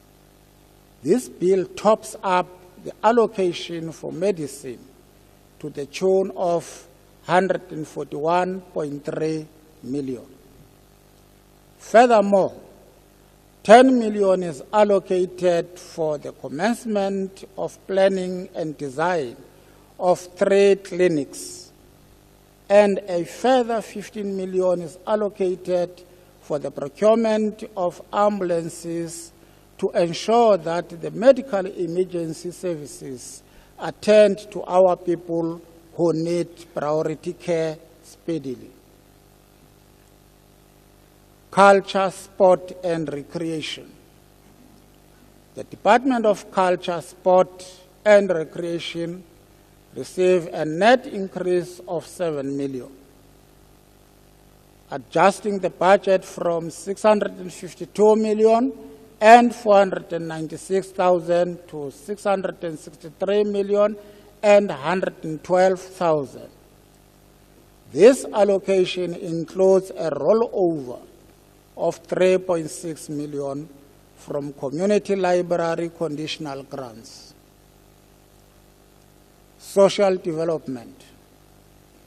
The budget of the Department of Social Development increases from 1,714 million and 812,000 to 1,750 million and 812,000. This budget includes 36 million to augment the social services and social relief program. Human settlements. The Department of Human Settlements budget will increase from 1,483 million and 763,000 to 1,529 million 558,000. Included in this allocation is 11.9 million for the completion of Parliamentary Village bulk infrastructure, 11 million added to bring relief to the operational budget, 5.1 million towards payment of retention for bowls. Governance. In an era of global economic uncertainties and pronounced risks to the fiscus, we must demonstrate sound financial stewardship. As economic conditions, priorities, and unforeseen challenges revolve, we must be able to recalibrate our plans to ensure the continued provision of essential services and address the emerging needs of our people. The Provincial Treasury will continue to support public sector institutions in enhancing their capacity through continuous training, assisting in implementing internal controls on budget and mitigating negative audit findings, all in pursuit of good governance in public institutions. Let me convey my appreciation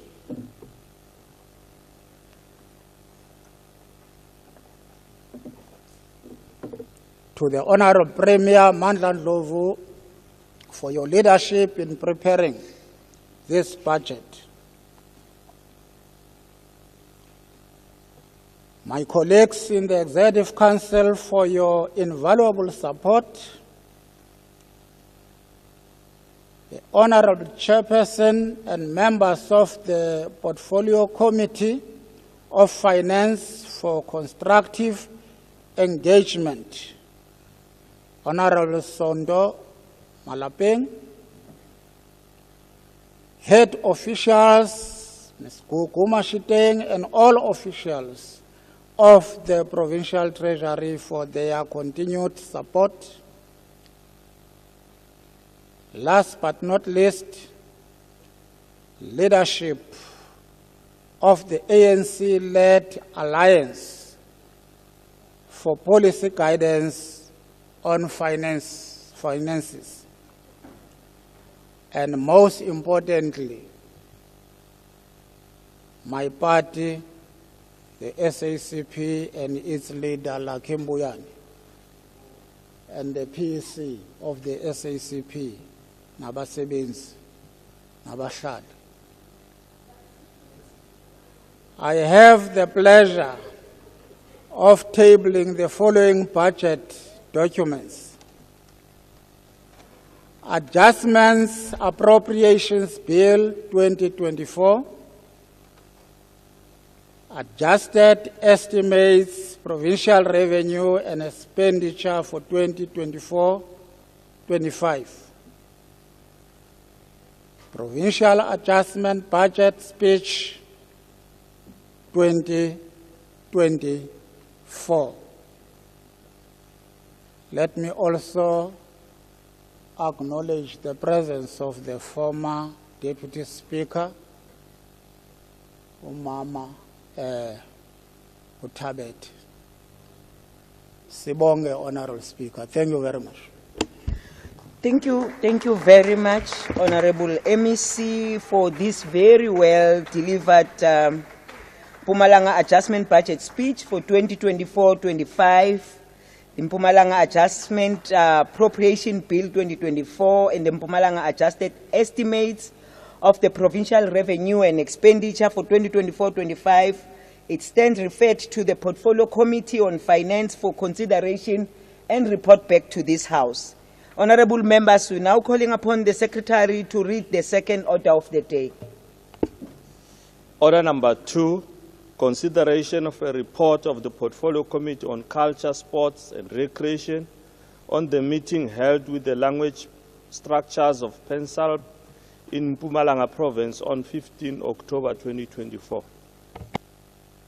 Thank you very much, Secretary. I now call upon Honorable Muela to present the report of the Sports, Culture and Recreation.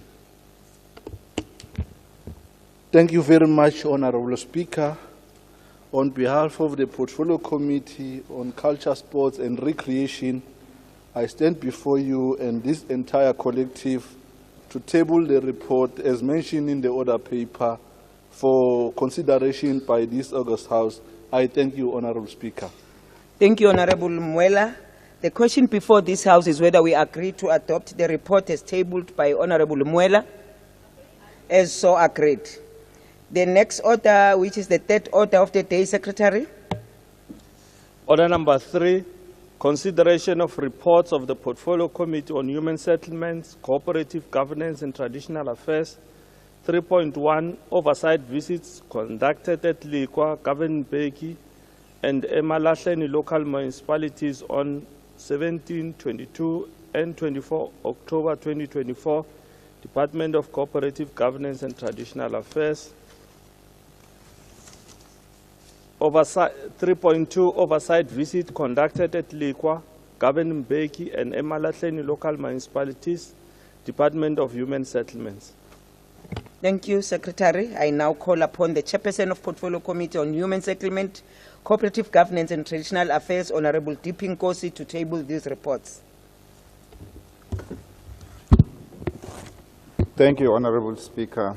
I'm tabling the report of the oversight visit which has been conducted at Likwa, Governbeki, and Emalahleni municipalities, as well as the oversight visit report that was conducted at Likwa, that is for human settlements. I submit the 2 reports. Thank you very much. Thank you, Honorable Nkosi. Honorable members, I am informed that there's no debate on these reports. Now the question before this House is whether we do agree to adopt these reports as tabled by Honorable Nkosi. As so agreed. Thank you very much. The Secretary shall now read the 4th order of the day. Order number 4, consideration of reports of the Portfolio Committee on Education. 4.1, first quarterly performance report for 2024-25 financial year, Mpumalanga Regional Training Trust. 4.2, oversight visits conducted at Kabenziwa Primary School and Kaelihle Preschool at Dr. J.S. Moroka Local Municipality in Kangala District on 29 October 2024, Department of Education. 4.3, oversight visit conducted at Ukosibe 2 Inclusive School at Nkomazi Local Municipality, Enhlanzeni District, Department of Education. 4.4, oversight visit conducted at Laerskool Piet Retief at Mkhondo Local Municipality, Sibande District on 16 October 2024, Department of Education. Thank you, Secretary. Honorable members, allow me to call upon the Chairperson of the Portfolio Committee on Education, Honorable T.S. Koza, to table the reports. Thank you once more, Honorable Speaker. On behalf of the Portfolio Committee on Education, I would like to table the report as presented on the order paper. The first quarterly performance report for 24-25 financial year, and the 3 oversight visits conducted by the Portfolio Committee on the 3 districts of Mpumalanga to be considered by this August House. I so submit. Thank you, Honorable Speaker. Thank you, Honorable Koza. I'm also informed, Honorable members, that there's no debate on these reports. I now call upon this question before this House whether we do agree to adopt this report as tabled by Honorable Koza. As so agreed, Honorable members, Secretary shall read the 5th order of the day. Order number 5, consideration of reports of the Portfolio Committee on Public Works, Roads and Transport. 5.1, first quarterly performance report for 2024-25 financial year, Department of Public Works, Roads and Transport. 5.2, oversight visits conducted during taking legislature to the people at Mkhondo Local Municipality, Sibande District on 9 to the 13th of September 2024. 5.3, oversight visit conducted at Road D2950, Mananga Road, Road D2943, Kwamhlusha and Langeluop in Komazi Local Municipality, Nhlanzeni District on 24 November 2024. 5.4, oversight visit conducted at Fal Refir Special School and George Hoff Mayor Special School in Lekwa Local Municipality, Sibande District on 22 October 2024. 5.5, oversight visit conducted at Mamihlake Hospital and Mamihlake Branch Office in Dr. J.S. Moroka Local Municipality in Nkangala District on 17th of October 2024. Thank you very much. I now call upon the Chairperson of the Portfolio Committee on Public Works, Roads and Transport, Honorable J. Saidel, to table the reports. No, thank you very much, Honorable Speaker. I rise to present the reports before the House for consideration as contained on the order paper, which is reflective on item 5. 5.1 deals with the first quarter report on the financial year 2024-2025, followed by the 4 oversight visits that were conducted in the various district municipalities. And just to move that we correct the date, Honorable Speaker, on item 5.3, it should be the 24th of October, not November, Honorable Speaker. Therefore, I move on behalf of the Portfolio Committee that the House adopts the report together with the oversight reports. Thank you very much. Thank you very much, Honorable Saidel. Honorable members, I'm informed that there's no debate on this report. On the report presented by or tabled by Honorable Saidel, does the House agree to adopt with the correction made? As so agreed. Secretary shall now read the 6th order of the day. Order number 6, consideration of reports of the Portfolio Committee on Economic Development and Tourism. 6.1, first quarterly performance report for 2024-25 financial year Mpumalanga Economic Regulator. 6.2, oversight visit conducted at Mdala Nature Reserve in Dr. J.S. Moroka Local Municipality on 25 October 2024, Mpumalanga Tourism and Parks Agency. 6.3, oversight visit conducted at Noma Biz Pty Ltd in Victor Kanye Local Municipality on 17th of October 2024. Mpumalanga Economic Growth Agency, and 6.4 oversight visit conducted at Muhua Engineering and Trading Pty Ltd in Lekwa Local Municipality on 22 October 2024, Mpumalanga Economic Growth Agency. Thank you, Secretary. I am now calling upon the Chairperson of the Portfolio Committee on Economic Development and Tourism, Honorable L.A. Mbuyane, to table the reports. Thank you very much, Honorable Speaker. Greetings to you and the august House. I hereby table the first quarterly performance report and the 3 oversight visits conducted on behalf of the Portfolio Committee for Economic Development and Tourism. And I move that the august House consider and adopt the reports. Thank you very much. Thank you, Honorable Mbuyane. I am informed, honorable members, that there's no debate on these reports. I now call on the question before this august House whether we agree to adopt these reports as tabled by Honorable Mbuyane. As so agreed. Secretary shall now read the 7th order of the day.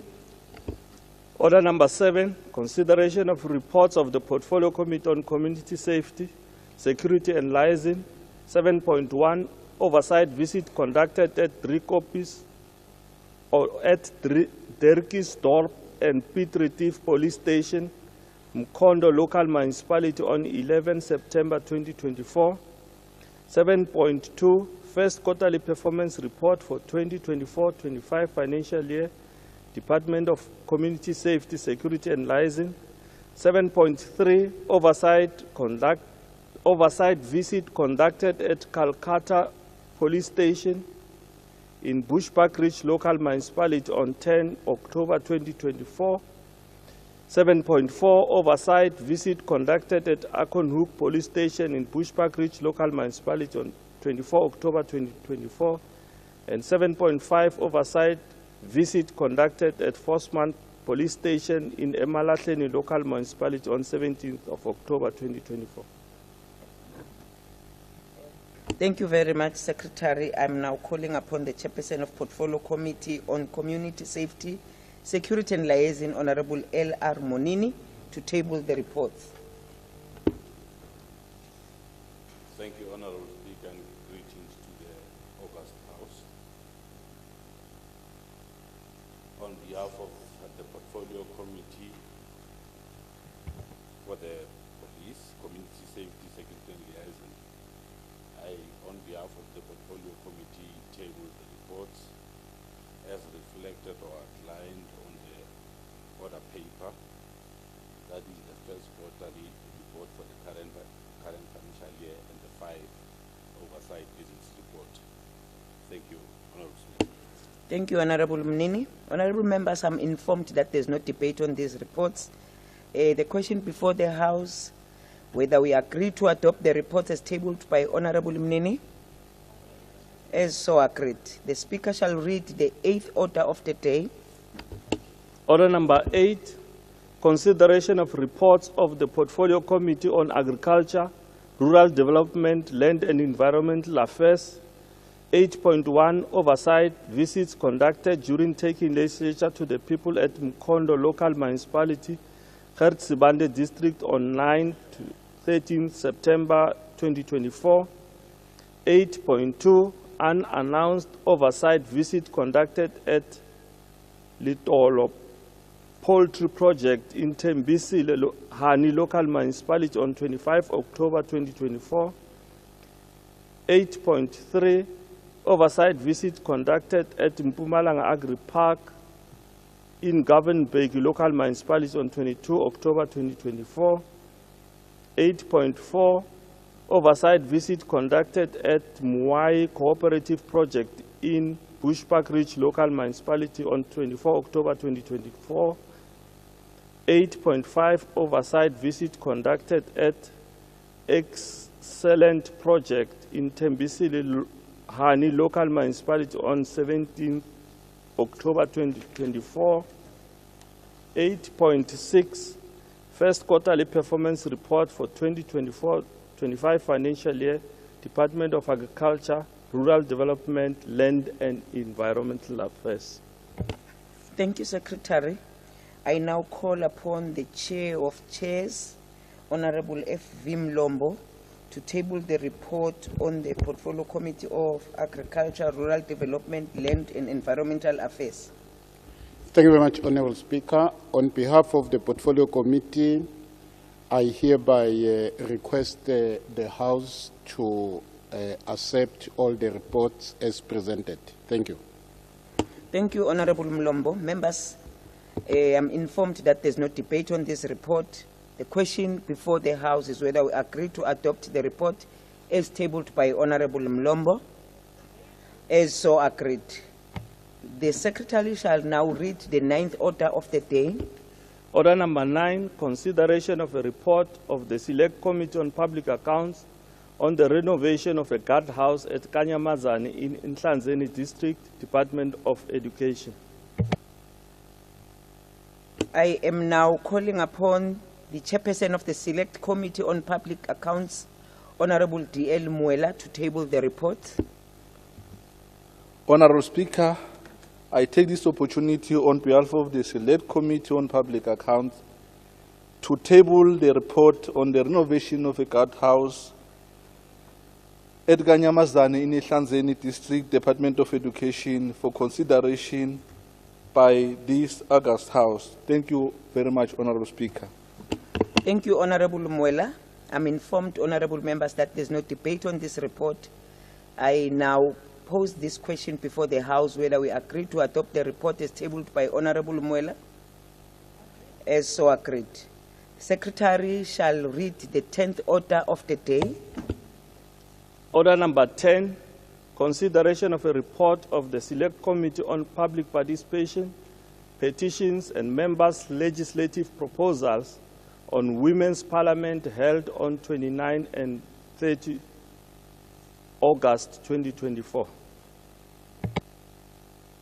Thank you very much, Secretary. I now call upon the Chairperson of the Select Committee on Public Participation, Petitions and Members' Legislative Proposal, Honorable S.S. Mahlangu, to table the report. Thank you, Chairperson. On behalf of the Select Committee on Public Participation, Petitions and Members' Legislative Proposal, I would like to present or to table the report on Women Parliament that was held on the 29 and 30 August 2024. I therefore request the August House to consider the report. Thank you so much. Thank you very much, Honorable Mahlangu. Honorable Members, I'm informed again that there is no debate on this report. The question before the House is whether we agree to adopt the report as tabled by Honorable Mahlangu. As so agreed, Honorable Members. This is bringing us to the end of today's business. Honorable Members, before I can request you to remain standing, let me announce this sad news that I've just received this morning. That Honorable Weber has just lost his wife last night. That's why he is unable to attend this sitting. The funeral will be taking place on Sunday in Wettenberg and Mkondo. More details will be communicated accordingly. We are extending our sincere condolences. Yeah. Honorable Members, you are requested to remain standing at your places until the procession left the chamber. The House is adjourned until the 26th of November, 2024. Thank you very much. All rise.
Speaker.